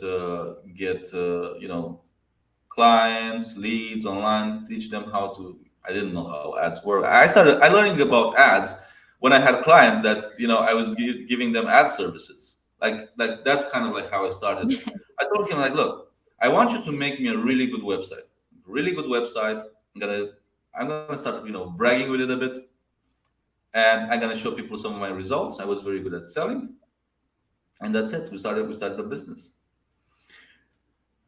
And then a lot more other things, affiliate marketing and so on. And what I think it's important is to really find something that you really love. Hmm. I think when we find something that we really love, we're not going to quit on it. I think it's so easy to quit. I think if you have a bad month or a bad, semester or something, you can get in your head and say, you know what? Internet marketing sucks. It's hard. The chances to succeed are like 5%. But like, why? Why are the chances 5%? Are the chances 5% because that's how it is? It's like a bit of a lottery, or is it more a matter of preparation and putting ourselves into those 5%? You know, Mm. is the question, oh, will I have the luck to get the success I want by, getting in those 5%? Or is the question is, how do I put myself in that 5%? Mm. What do I have to do? What do I have to go through? What type of preparation do I need to go through? Because we got to prepare and we got to get pretty good at it and we got to understand how it works. But this happens and this comes gradually as we really choose something that we love. And like you said, catch that frequency as much as possible. It's just a bit of my journey. Yeah, I mean, guys, I know I'm hearing and seeing in the comments people being just moved by it. And there's been a theme today of people having a vision that is just doesn't necessarily make any sense, that there's not a clear path to. I mean, even our tax strategist, she ended up in business acquisitions because she saw a need for helping people. Stratus, the restaurant guy, put the rent down on the restaurant in COVID when there wasn't one person in Times Square, right? And you talking about having this vision of going to America and Bob Proctor coming to Romania and not knowing how, but holding it and just following the pieces, including the video contest that ended up winning you the money to say yes to go meet Bob, where then, you could have given up after at any point there, but you could have given up after the letter didn't get through. So you went in, you focused again on your vision. What do I see? Okay, what do I need to do? Be a VIP. You had to get over your fear of rejection, your fear of getting it wrong, and step into that, which you totally did and is so profound and powerful in the middle of lots of other young people going, our country sucks. We don't have the same, abilities. That's all the West, but you bought in, and you bought in not just for you. Here we go to that bigger vision again of, like Stratus brought up earlier, that he knew New York would be full again, right? But you Yeah. had a vision of what was possible for Romania, but also even of like where Facebook might go. Well, maybe the ads will be good. I'm going to go figure it out. So this ability to tap into what you love and is authentically aligned, but then to hold a vision that is bigger. And if you've noticed, guys, tell me if you're noticing this. These visions aren't just for you. You had a vision that was for other people, a vision for helping. Even as you stepped into marketing, you're like, we have all these coaches and they're certified, and this stuff really works. I love it. I'm a product of it, but they're not marketing themselves. And if they don't market themselves and get clients, this work isn't helping anyone. So I'm going to help them. And it got you on this whole other path of like, okay. And then bring it to 1 million. You've brought it to millions, because I know you have multiple sites with millions. And there's another piece I'd really like to dive in on while we have you here. It's just beautiful. I mean, it's beautiful. And I hope that in the personalities represented here, and you guys put your questions, people finding what they're meant to do and then going out and helping other people. And look, there was no logical path. It wasn't done by someone else before. There was no one saying, Tiberius, you can do this. Yes, Romania is the place for this to happen. You know, all of them had these like unusual visions and paths and failure or breakdowns, challenging semesters. I loved when you said that. Day, week, semester, you want to call it, because life is a school, right? It's a game, it's a school, it's a dance. So you did all of that. But the other piece I want to talk, what I was saying is I hope you all are finding yourself in, we have the tax strategist who's living her dream, and that's, she loves numbers and math and money, and you know, and like not everybody is excited about taxes like that, right? Then you have the restaurant guy who loves, in, we had Eric and now law of attraction. So sometimes it could be easy to be like, well, yeah, but it's because they teach business, or yeah, but it's because, but you're this example of, you know, these principles, and not only living them, but having a desire to spread them. And I know, I look at your Instagram, you guys, you check him out. He's like learning guitar, or, you know, off in some jungle somewhere, always just creating around the principles, your journey, your desire. What do you want to experience while having this successful business? So super awesome. But I'd love to talk about our two sides, because we have a lot of speakers, coaches, consultants, people that want to make a difference in the world. So anything you want to say about establishing yourself as an influencer or establishing a brand, any tips? And you know, it doesn't have to be strategic. It's just like, what do you think about that? And then we'll go into how to align, if they have great work, with influencers like you, and anything about affiliate marketing as a pathway to prosperity. Mm-hmm. What I think is important, especially if someone's just starting out in this, world of coaching, is to find someone. And I'm speaking from my own experience. Find someone that's in the top 10, 20 speakers, mentors in the world. Find that person you really resonate with, and do something to get close to that person. Mm. And please understand, there are ways to do it. Mm-hmm. I'm sure some people are like, yeah, but like, how am I going to talk to that guy? I had so many breakfasts with Bob and lunches. And then I had people that were, also in his like consulting program and so on. And they were asking me like, how did you end up having breakfast with Bob? And I said, well, I just went and I asked him.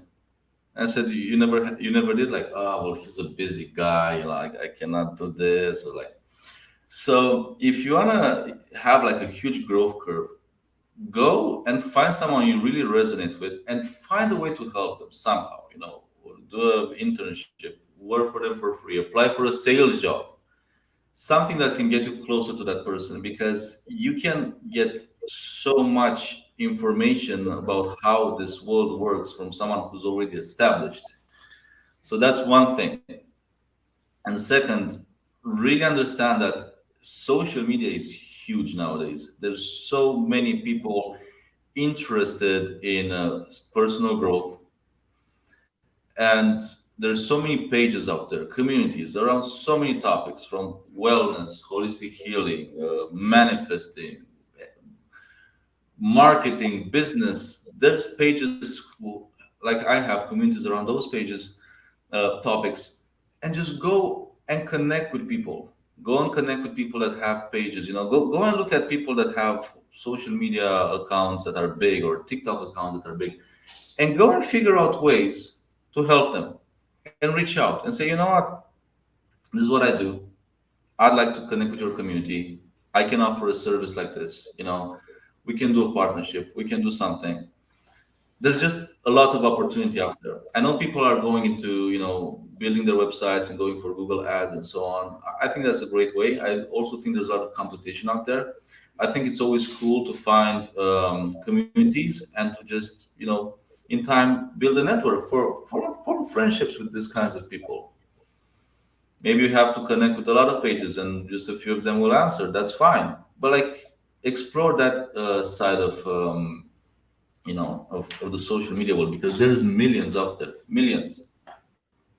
Yeah, that's you hit on two different things there. One, and it surprised me. I didn't expect I expected you to say something like, well, know who you are, then authentically connect and post so many times a day or something like that. But we're similar, Tiberius, in that whenever I find someone that I love or appreciate, like Dennis Waitley was the first one I did that with, I hunted him down and just gave so much value until he eventually loved me almost as much as I love him, right? And I joke with him 25 years later, where he's one of the most important human beings in my life. But a lot of the relationships in my life, this is an ongoing practice. I look at how do I add value and create relationship, because it's through relationship you get access to these ideas, these thoughts, these leaps, these collaborations. And I'm crazy about collaboration and connections. Why I put people together as often, as I can. So that really blew me away that that's where you went. I remember how we met. I remember in 20, was it 2020 or 2019? Probably 2020. It was the year with the lockdown. I wrote down some intentions for the year and I said, I'm interviewing some of the most amazing thought leaders in the world on law of attraction. Few weeks later, less than a month later, Steve from my team said, hey, I got this message on one of our secondary pages. It's like someone wants you to connect with Dr. Dennis Waitley. And I was like, whoa, because I love him. And I used to listen to his tapes in my car. And I'm like, oh my God. So we connected. And then I remember we had an Instagram live with him. And there was something wasn't working, and like we're there over the phone helping him how to get online and live. And on one side, like there's still like a part of me was like, oh my God, I'm helping Dr. Dennis Waitley troubleshoot his Instagram issue, and I'm like, this is amazing. It's just amazing. And then we started doing a lot of the lives, and you were on some of them as well. I remember. I didn't reach out specifically myself. I just wrote the intention, and I had the setup. Everyone came, like everyone. We have Joseph McClendon, his Tony Robbins business partner. He runs half of the UPW events. He's with us every week for Magnetic Mondays. We have an IG live show. I didn't even reach out to him. Someone says, hey, you know what? I know Joseph McClendon. I'm like, are you serious, Joseph McClendon? I used to go to the UPW events, 12,000 people in the room, and he's teaching on stage. He's like my mentor. Like, let's go, let's do it. Yeah. I Yeah. love that you set the intention first. And to give you guys a little more backstory, Dennis Waitley, who's been the mentor to so many people, including Bob, said he was a mentor for him. He's 90 and is one of the most important men in my entire life. And you know what's funny, Tiberius? I just realized about a year ago, one of the most important women, Mesa, who is like my best friend, healer, mother energy, they both are born on June 6th. And I didn't realize they had the same birthday. It's kind of cool. But he was releasing the new Psychology of Winning. And at the same time, he was walking through throat cancer right at COVID.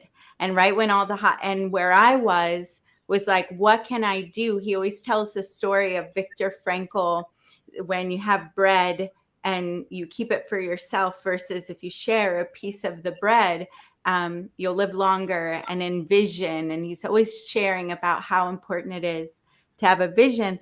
So I noticed life around the book and I started going, how can I help, him get on? He's excited about this. Let me get him out there to more people. And it aligned with right when you had your intentions of interviewing these powerful people. So it's so cool, that flow process and of when you're really when it's aligned, because when I was young, I wrote down so many things.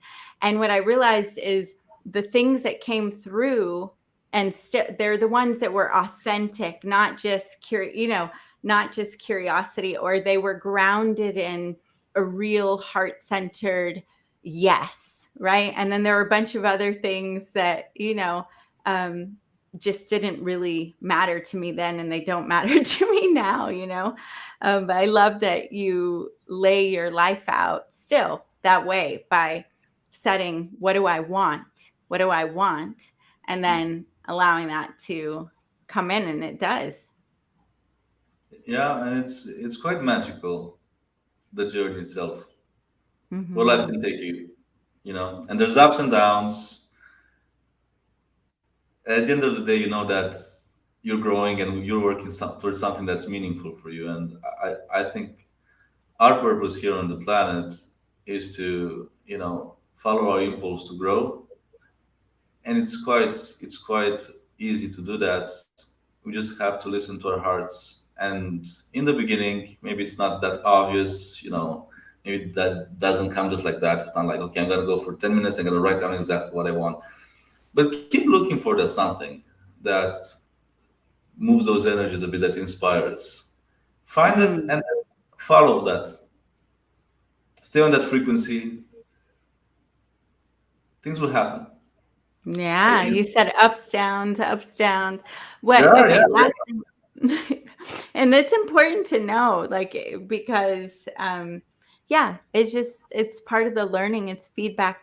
But what I want to know is, I know that you have become, I mean, you're probably the top promoter still of this event, and you're a top alliance with a lot of these people. So you gave some tips of how they might be able to reach out and align with collaborations on social media through developing real friendships. And in that way, collaboration can happen. Or if the person, like you interviewed me about my book when I did my manifesting book, things can happen like that. But what about for people that are wanting to go create these relationships, being able to create an affiliate income for themselves? Is there, as a pathway, is there anything you want to share about how to do that?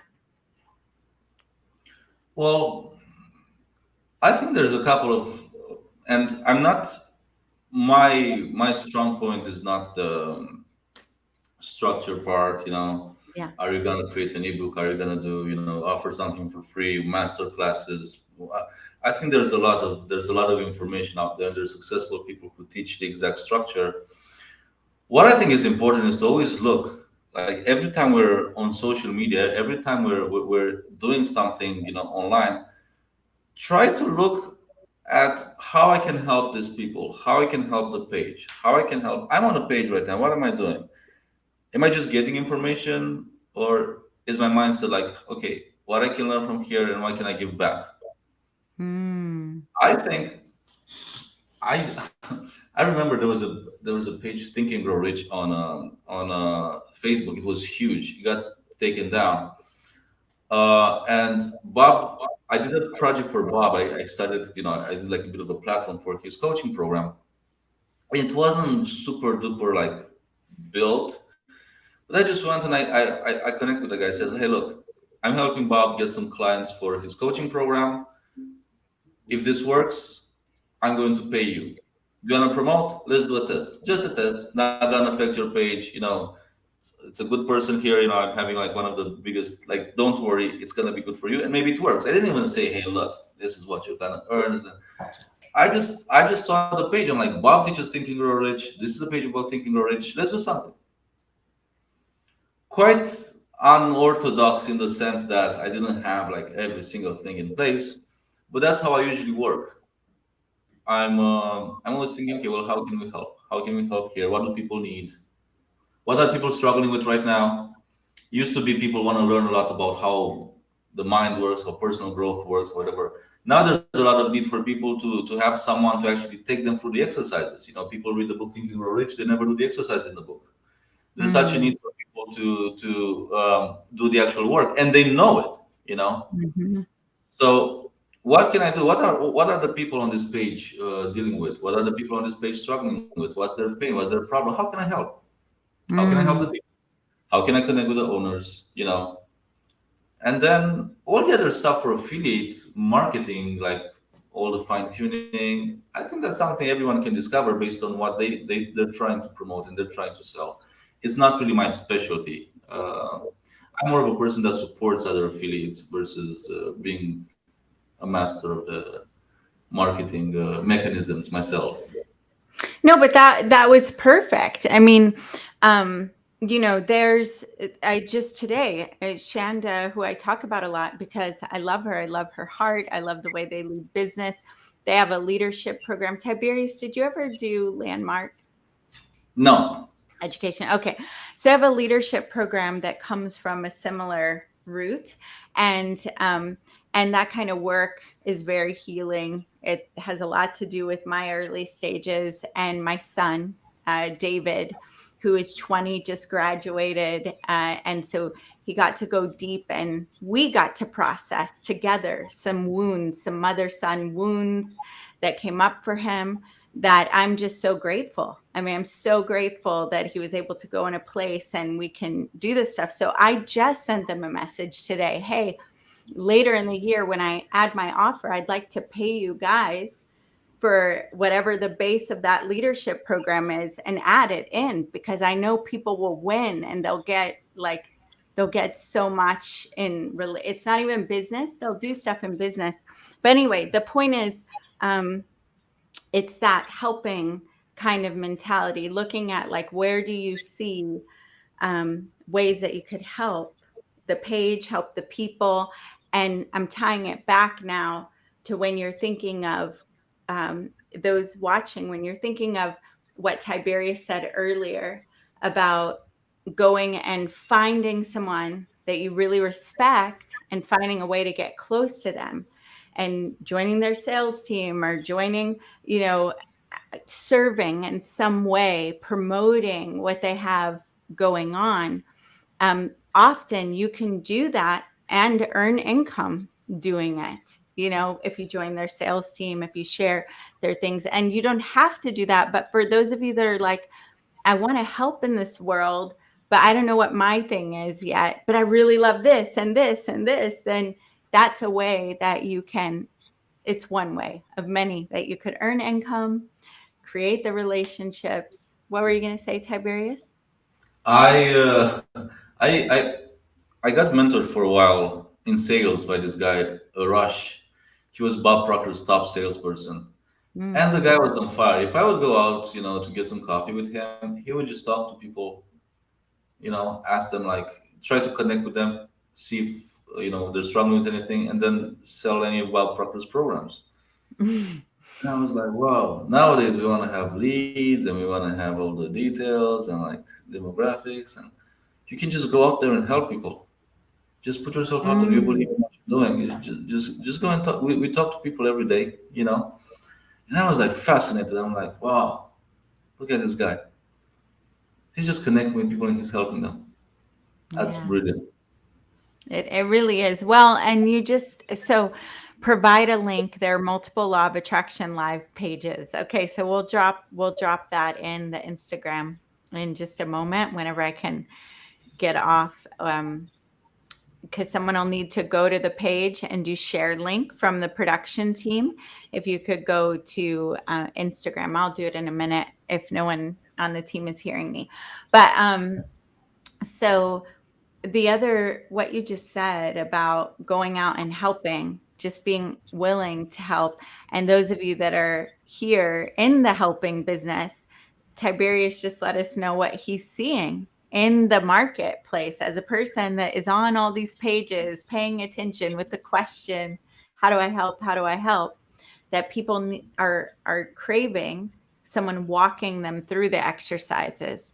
So that can help you figure out, how do you serve your people instead of just showing up live and telling people what to do. Show up and walk them through something, walk them through breathing, walk them through a technique, walk them through something. It's pretty awesome. Okay. Tiberius, anything else you want to share while I leave you on? Oh, there, they've got it. I was like, I'm going to leave you on solo and go find the link, but they got it. The team's got it right there. Anything else you want to share as we're wrapping up here? No, I mean, I could probably talk for hours. I just wanna, finish by telling to people that there's such a need for, there's so many people that are in need of help, healing, mentorship. It's always there. Don't, whenever, let's say, things get discouraging or foggy, always remember that the people are there, the resources are there, and the potential is there, and we're on the process. It's happening. That's all I want people to know, because now we're thinking like, oh, there's so many people coming into the business of life coaching, and I think we're just reaching 5% of the potential market right now in terms of the people that actually need the help. So it's a great time to get started, and everything is already here somewhere. So hold that idea always. Yeah, that's so good. Tiberius, what's next for you? I'm just looking to make sure. Okay, what's next? What are you creating right now? Right now, my vision is to, like I said, I'm building a community inside the community of Love Attraction Life, where I get together with people and help them do the work. Simple ideas, nothing complicated. Let's get clear on what we want, and then let's work gradually through letting go of the limiting beliefs, you know, set some intentions in writing for the week, dedicate some time, every week with consistency to work on the specific things that, come to us and we have to do to kind of like make that real. So that's pretty much my next step into in my journey, because we've reached a lot of people and now we're like, hey, how can we get people actually, get closer to the results? Because inspiration is nice, but it doesn't last that much. We gotta put some systems in place. So Yeah. that's one of the things I'm enthusiastic about.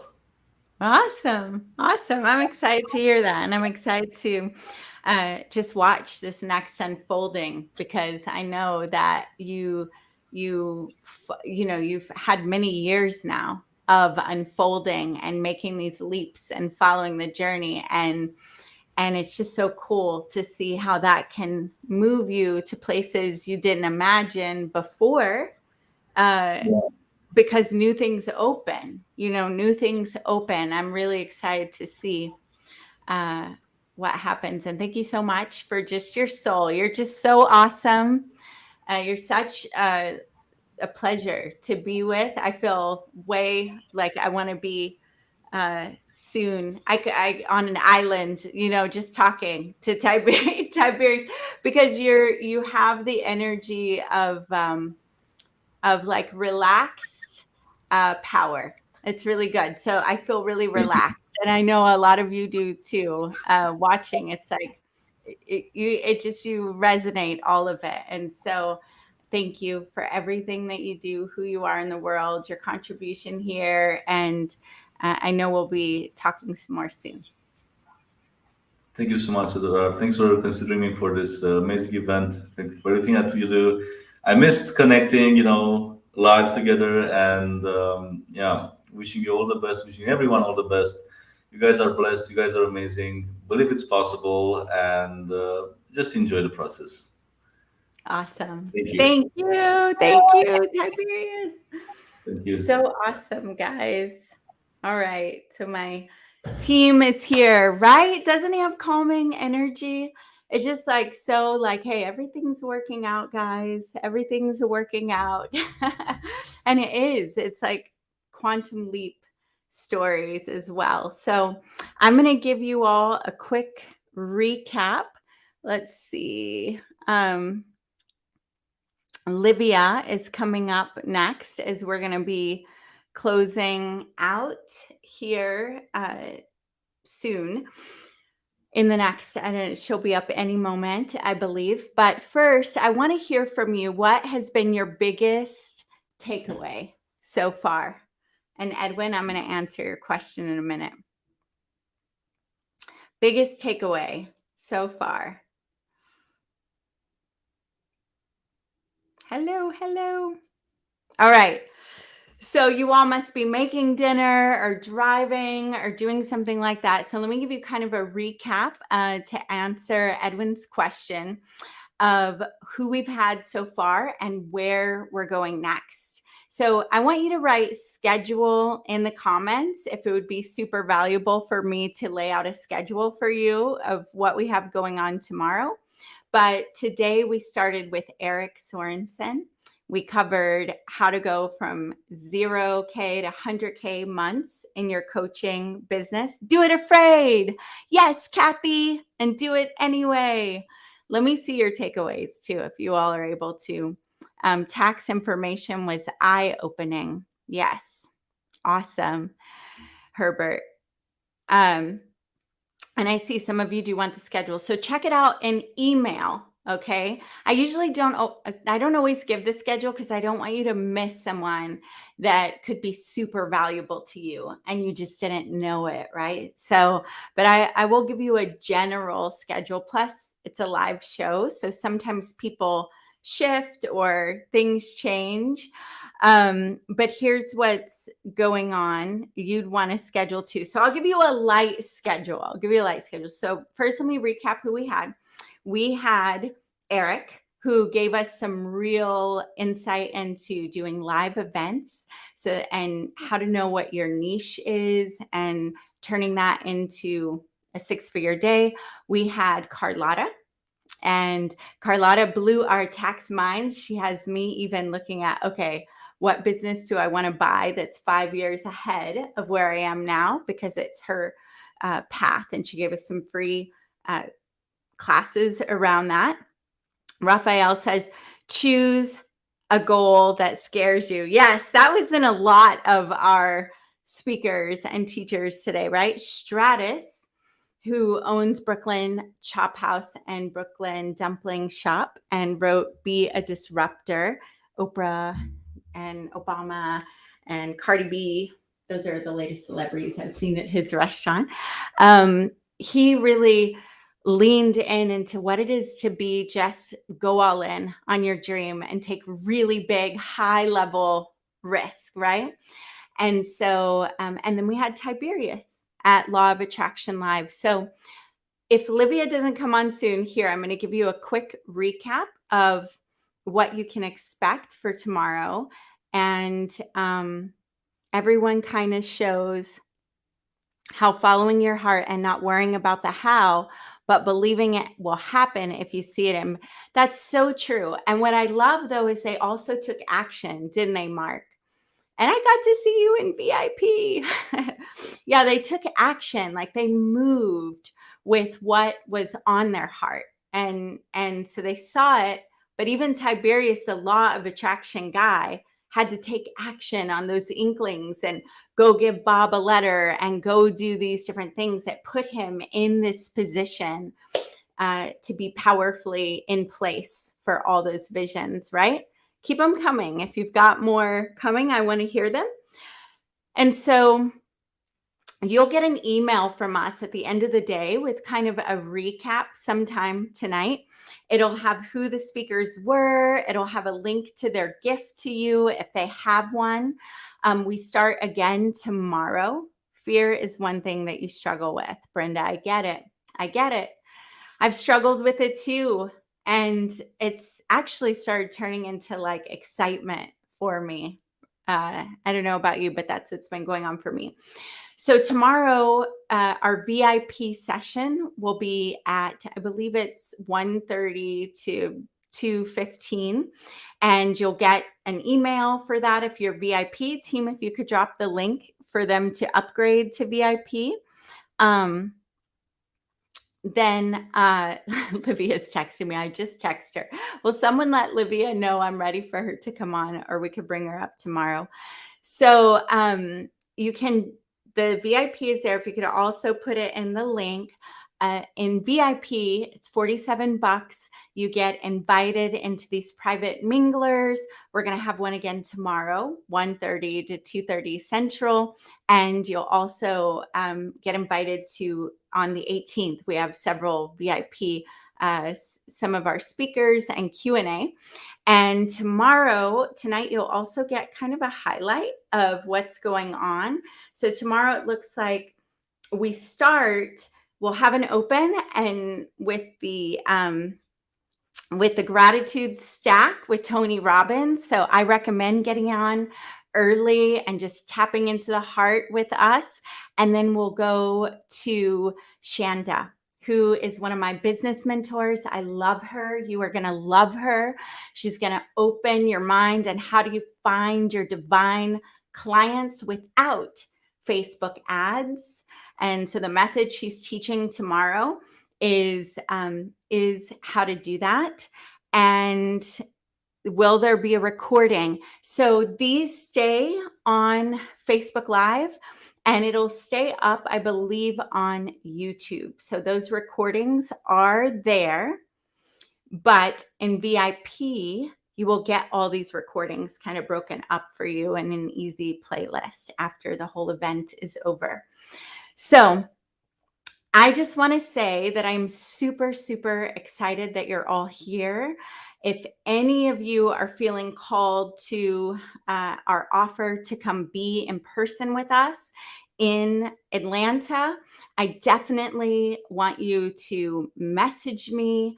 You can find me, you can respond to one of the emails that will get to me. I have a little pocket of time tomorrow where I will be answering questions around that. But this is going to be, again, a phenomenal opportunity, not for everybody. If we want to bring that offer up, I'll share it one more time. If Livia comes up, we're going to dive with her. If not, we're going to wrap. You're welcome. All right, Pam. So this is the Make a Legacy Move for Your Career package. Let's go ahead and go to the next page. I'm going to get up. So give me a moment. My desk is a little slow. Do you see I'm doing the elevator? If you've ever done the elevator where you act like you're walking down an escalator like this. Has anyone done this one like that? Anyway, okay. So here we go. After I read this comment, and as the great Zig Ziglar used to say, you can get anything you want in life if you just help enough people get what they want. Exactly. So that's what we're doing in this Atlanta event. I want to share with you what is possible and an opportunity that you do not want to miss if it's calling to you. All right. So this whole event, we're going to give you a lot of inspiration, details. Tomorrow we start with Shanda. You're going to find out how to build a list, how to do a show just like this. You could do your own show, even how to attract your client. It won't be just like this, but attract your own divine clients. So you're not going to want to miss this. She's one of my favorite people on the planet. But now let me share this offer. So in Atlanta, imagine being live in a room of 120 people or less. All right. Les Brown being one of those people, sharing these couple of days with you. I'm going to be there. Eric will be there. Carlotta will be there. Courtney Murray, who you're going to hear from soon. And also Sherry, Real Housewife from Atlanta. She's going to be there with some friends for a couple of days. We have Bill Walsh will be there and Rob Cosberg, who will also be there. So the small, intimate room, all focused on you being able to create a legacy. All of us, what is the legacy we're here to create?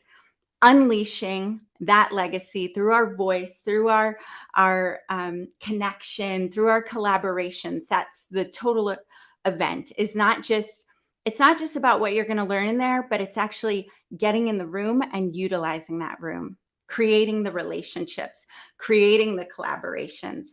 Like imagine you end up with a collaboration with Les, right? Or one of our other speakers or one of the speakers who show up in this room. Okay. So it's going to be huge. It's a couple of days.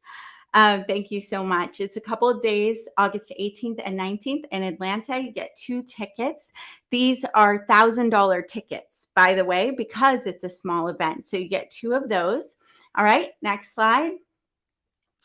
You get my 5-day Rich with Connections Ultimate, which you'll hear some of my story on Saturday about how one connection and this ability to create strategic alliances, you're one connection away from your breakthrough, one good mentor, like Tiberius just said, like one collaboration away from your breakthrough. So this workshop, we really dive into how to do that. Yes, follow your heart and speak your vision for the life that you want. Yes. So you're going to get that. And that's I think that was a 1997 offer. Okay, let's keep going. The first and only the first 10 who purchase this are also going to get a $500 ticket to the live event in Dallas. And look, if you can't come to all these, it's okay. You can gift it to someone.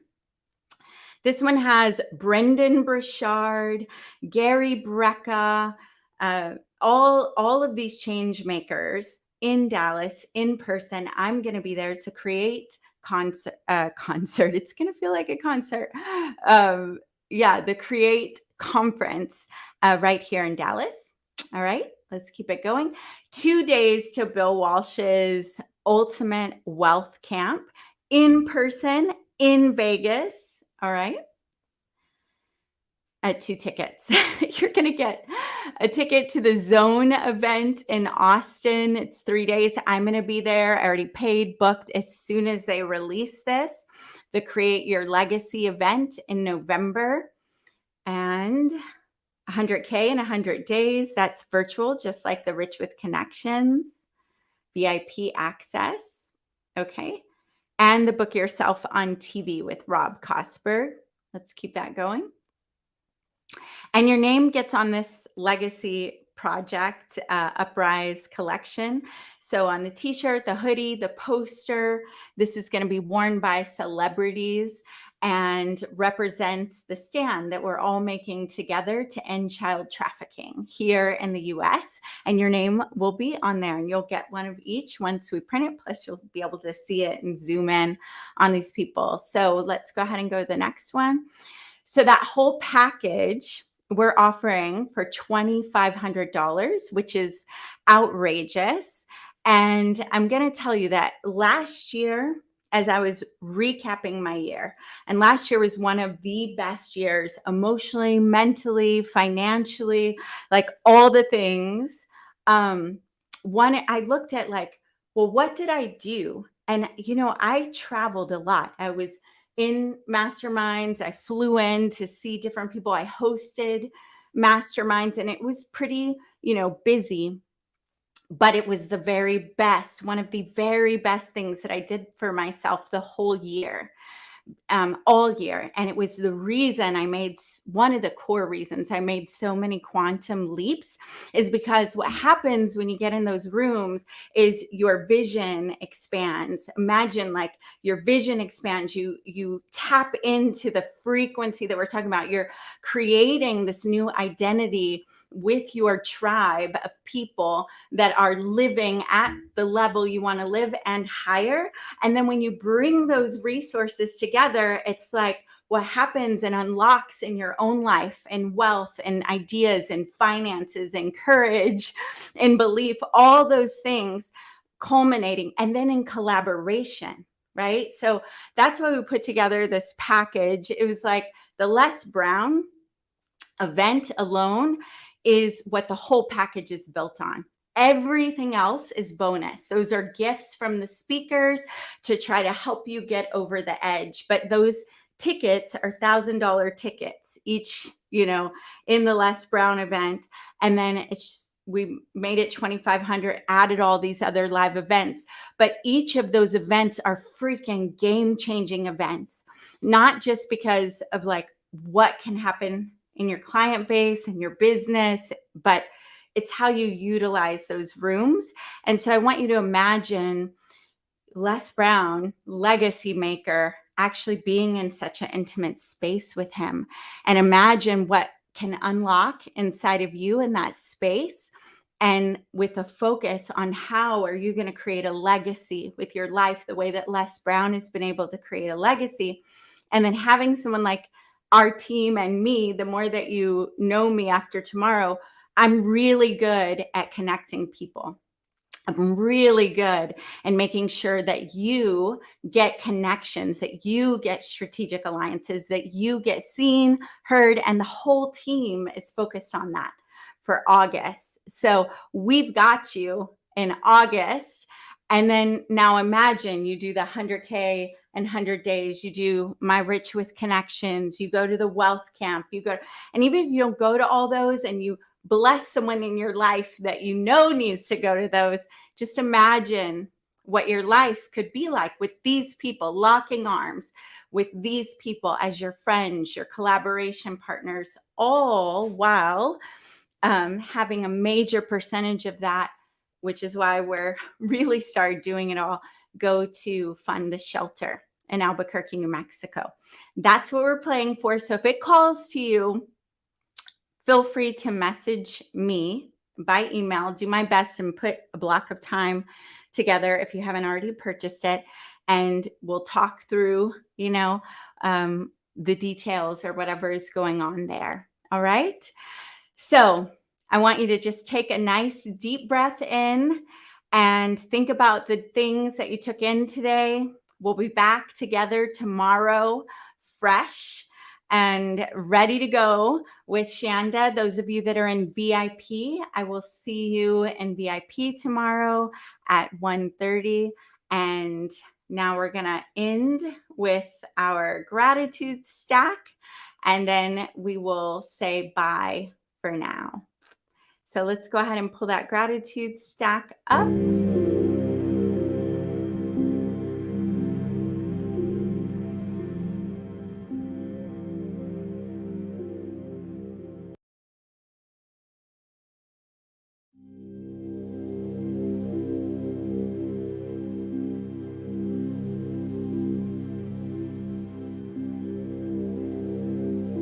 How many got some unfinished business that you put off that needs to get resolved? So let me show you how fast you can resolve that by putting yourself in a different state. If you put both your hands on your heart, please put both your hands and physically feel your heart. And then breathe deep into your heart. And as you breathe deep in your heart, super deep, feel like the blood, take several breaths, blood and the power of that blood and that oxygen pouring through into your lungs and throughout your body. And you can close your eyes if it helps, put your hands on your heart. The thing that bothers you, the thing you've not handled, pick something that if you really focused on it, it would be stressful.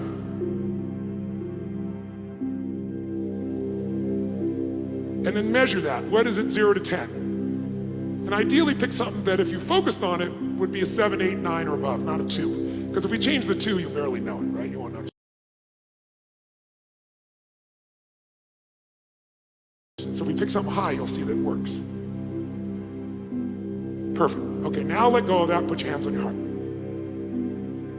Wherever focus goes, energy flows. You know that from where you place your eyes. You know that from the way you move your body. So right now, put all your focus in your heart as you close your eyes. And breathe deep in your heart.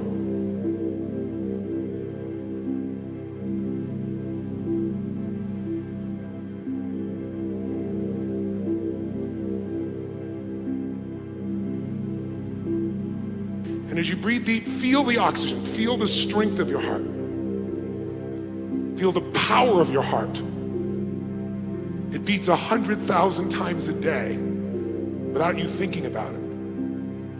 It pours blood through 60,000 miles of blood vessels. If we took all your blood vessels and straightened them out, they go around the earth twice at the equator. That's how much is inside of you at microscopic level. What are you proud your heart has guided you to do in this life, or to make happen, or to enjoy?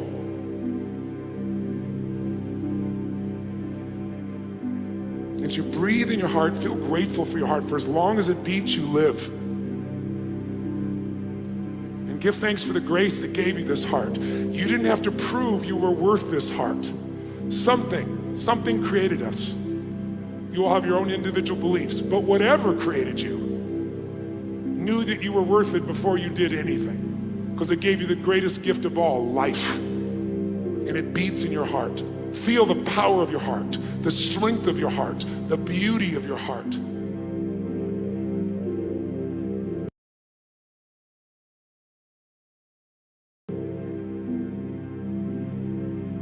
As you breathe in your heart, we're going to think of 3 moments in your life you could feel totally grateful for if you wanted to.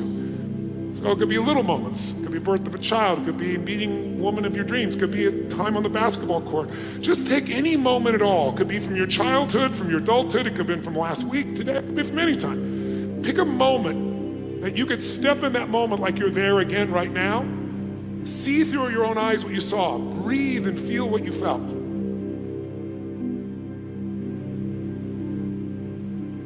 Fill up with the gratitude just for a moment. Really let yourself feel grateful to God, to your family, to your spirit, your soul, to whatever it is you can feel most grateful for in that moment. Fill up and give yourself this gift of gratitude.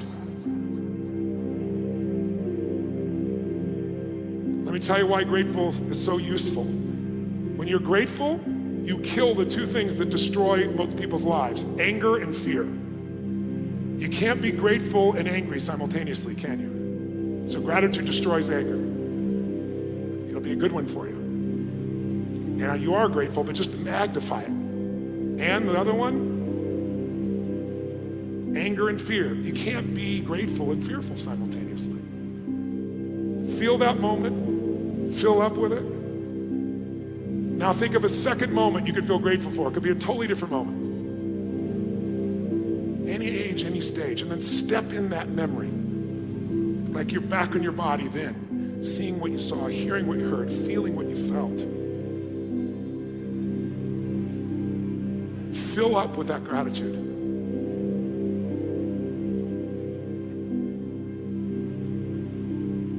And then finally think of a third moment you can feel deeply grateful for, but really go there. Breathe in your heart, step in the moment. Feel it. Breathe it. Fill up with that gratitude, appreciation.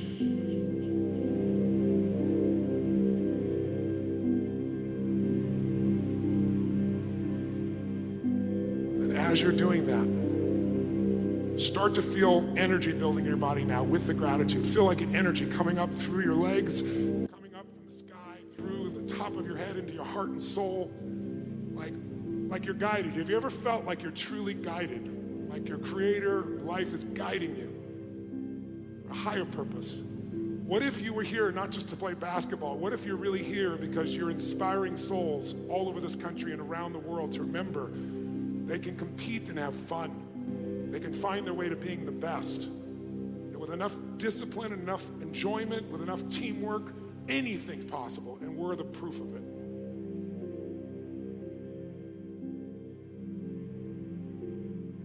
Build that energy up in your body. And here's what I want you to do. Just reach out with your eyes closed with your right hand and imagine we're gonna do 1 minute of memories where it's gonna be in hyperspeed. Like you're gonna pick any moment, a sexy moment, a playful moment, a proud moment in your mind. Start with a proud moment. What's a moment you're really proud of? And then reach out and bring it in your heart, and as it touches your heart, say yes, and feel it in your heart. Say yes. Yes. Breathe it, feel it, enjoy it. Fill up with that moment you're proud of. Reach out your right hand, think of another moment you can feel truly proud of in your life. Great moment. Bring it in, pour it in your heart, stack it on top of the other, say yes. And feel them both mixing together stronger than they were apart, reminding you of who you really are as a soul.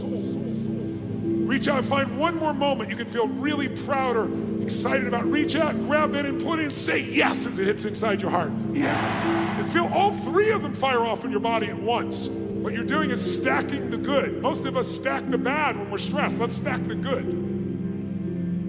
Now, think of a moment in your life that really, truly you cherish. It could be any moment you cherish, a beautiful moment. Reach out and grab it, bring it into your heart, stack it on top the moments you're proud, and say yes, yes. Find another sacred moment, a sacred moment in your life, a beautiful moment that you're grateful for. Bring it in, stack it on all the others, and say yes, yes. And then we're gonna start to speed it up. Think of a moment where you laughed uncontrollably. Think of something so stupid made you laugh out loud. If you can think of one, reach out, grab that moment, bring your heart and say yes, yes. Think of another silly, stupid moment where you did something dumb and cracked yourself up or someone else. Reach out, grab that moment, bring it in, say yes. Think of one more crazy, fun moment. Pull it in and scream yes as it hits your chest and feel it stack on top of the other. Say yes. Now, think of a sexy moment, a sensual moment. No one else needs to know. You know the moment. Bring it in and say yes. Yes. Bring another sensual, sexy moment that you cherish. Step in that moment. Feel it. Bring it in, stack it on, and go yes. Yes. Now take a moment of excitement. A moment that excited you. You felt so alive. Reach out and grab that moment, bring it in and shout yes. Now do 2 more exciting moments in a row, one after another. Yes, and bring it in. Yes, and bring it in and feel it. That's it. That's it. That's it. Now think of a moment in the future when you're going to be proud. Step in the future like seeing a trailer of a movie yet to come. See the highlight. What's a moment you're going to stand proud and you're going to have so much joy in your heart and soul? Reach out and grab that moment, bring it in, shout yes and feel it. Yes. Do it again, yes. Yes. And again, yes. Yes. Now, 2 minutes. Any moment you're proud of, you're grateful for, in the future or now, as many as you can stack in a minute. Go, yes, yes, stack them. Go, yes, yes, yes, yes, yes. Now make a sound that would feel like if you had unleashed your soul with sound. If you unleashed total certainty, absolute certainty, make the sound, go. Do it again, enjoy it even more. One more time, warriors, go. Now, in this state, keep feeling this with your hand back on your heart. Keep breathing in your heart, not your head.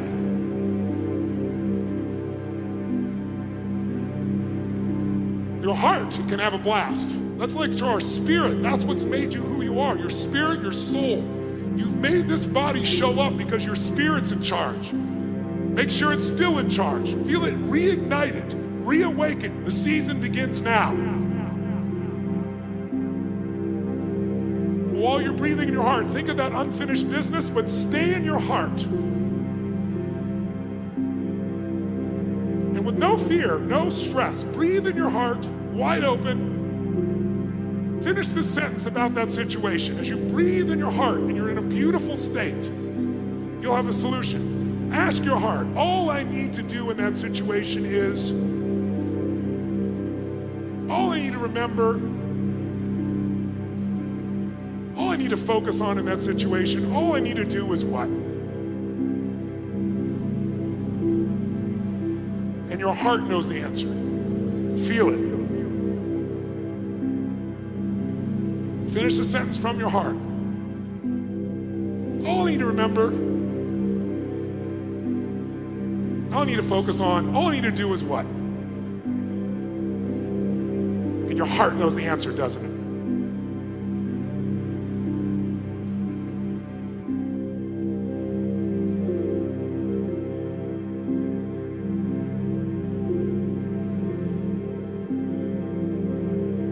So when you find yourself stressed, breathe in your heart. You can do it on the sideline. You can put your hand on your heart. You can just think of it and put all your focus there. Breathe. Think of 3 things you could be grateful for 2 minutes.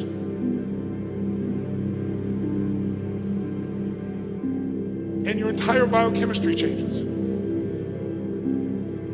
Your heart and brain will work together, and now the flow state is back.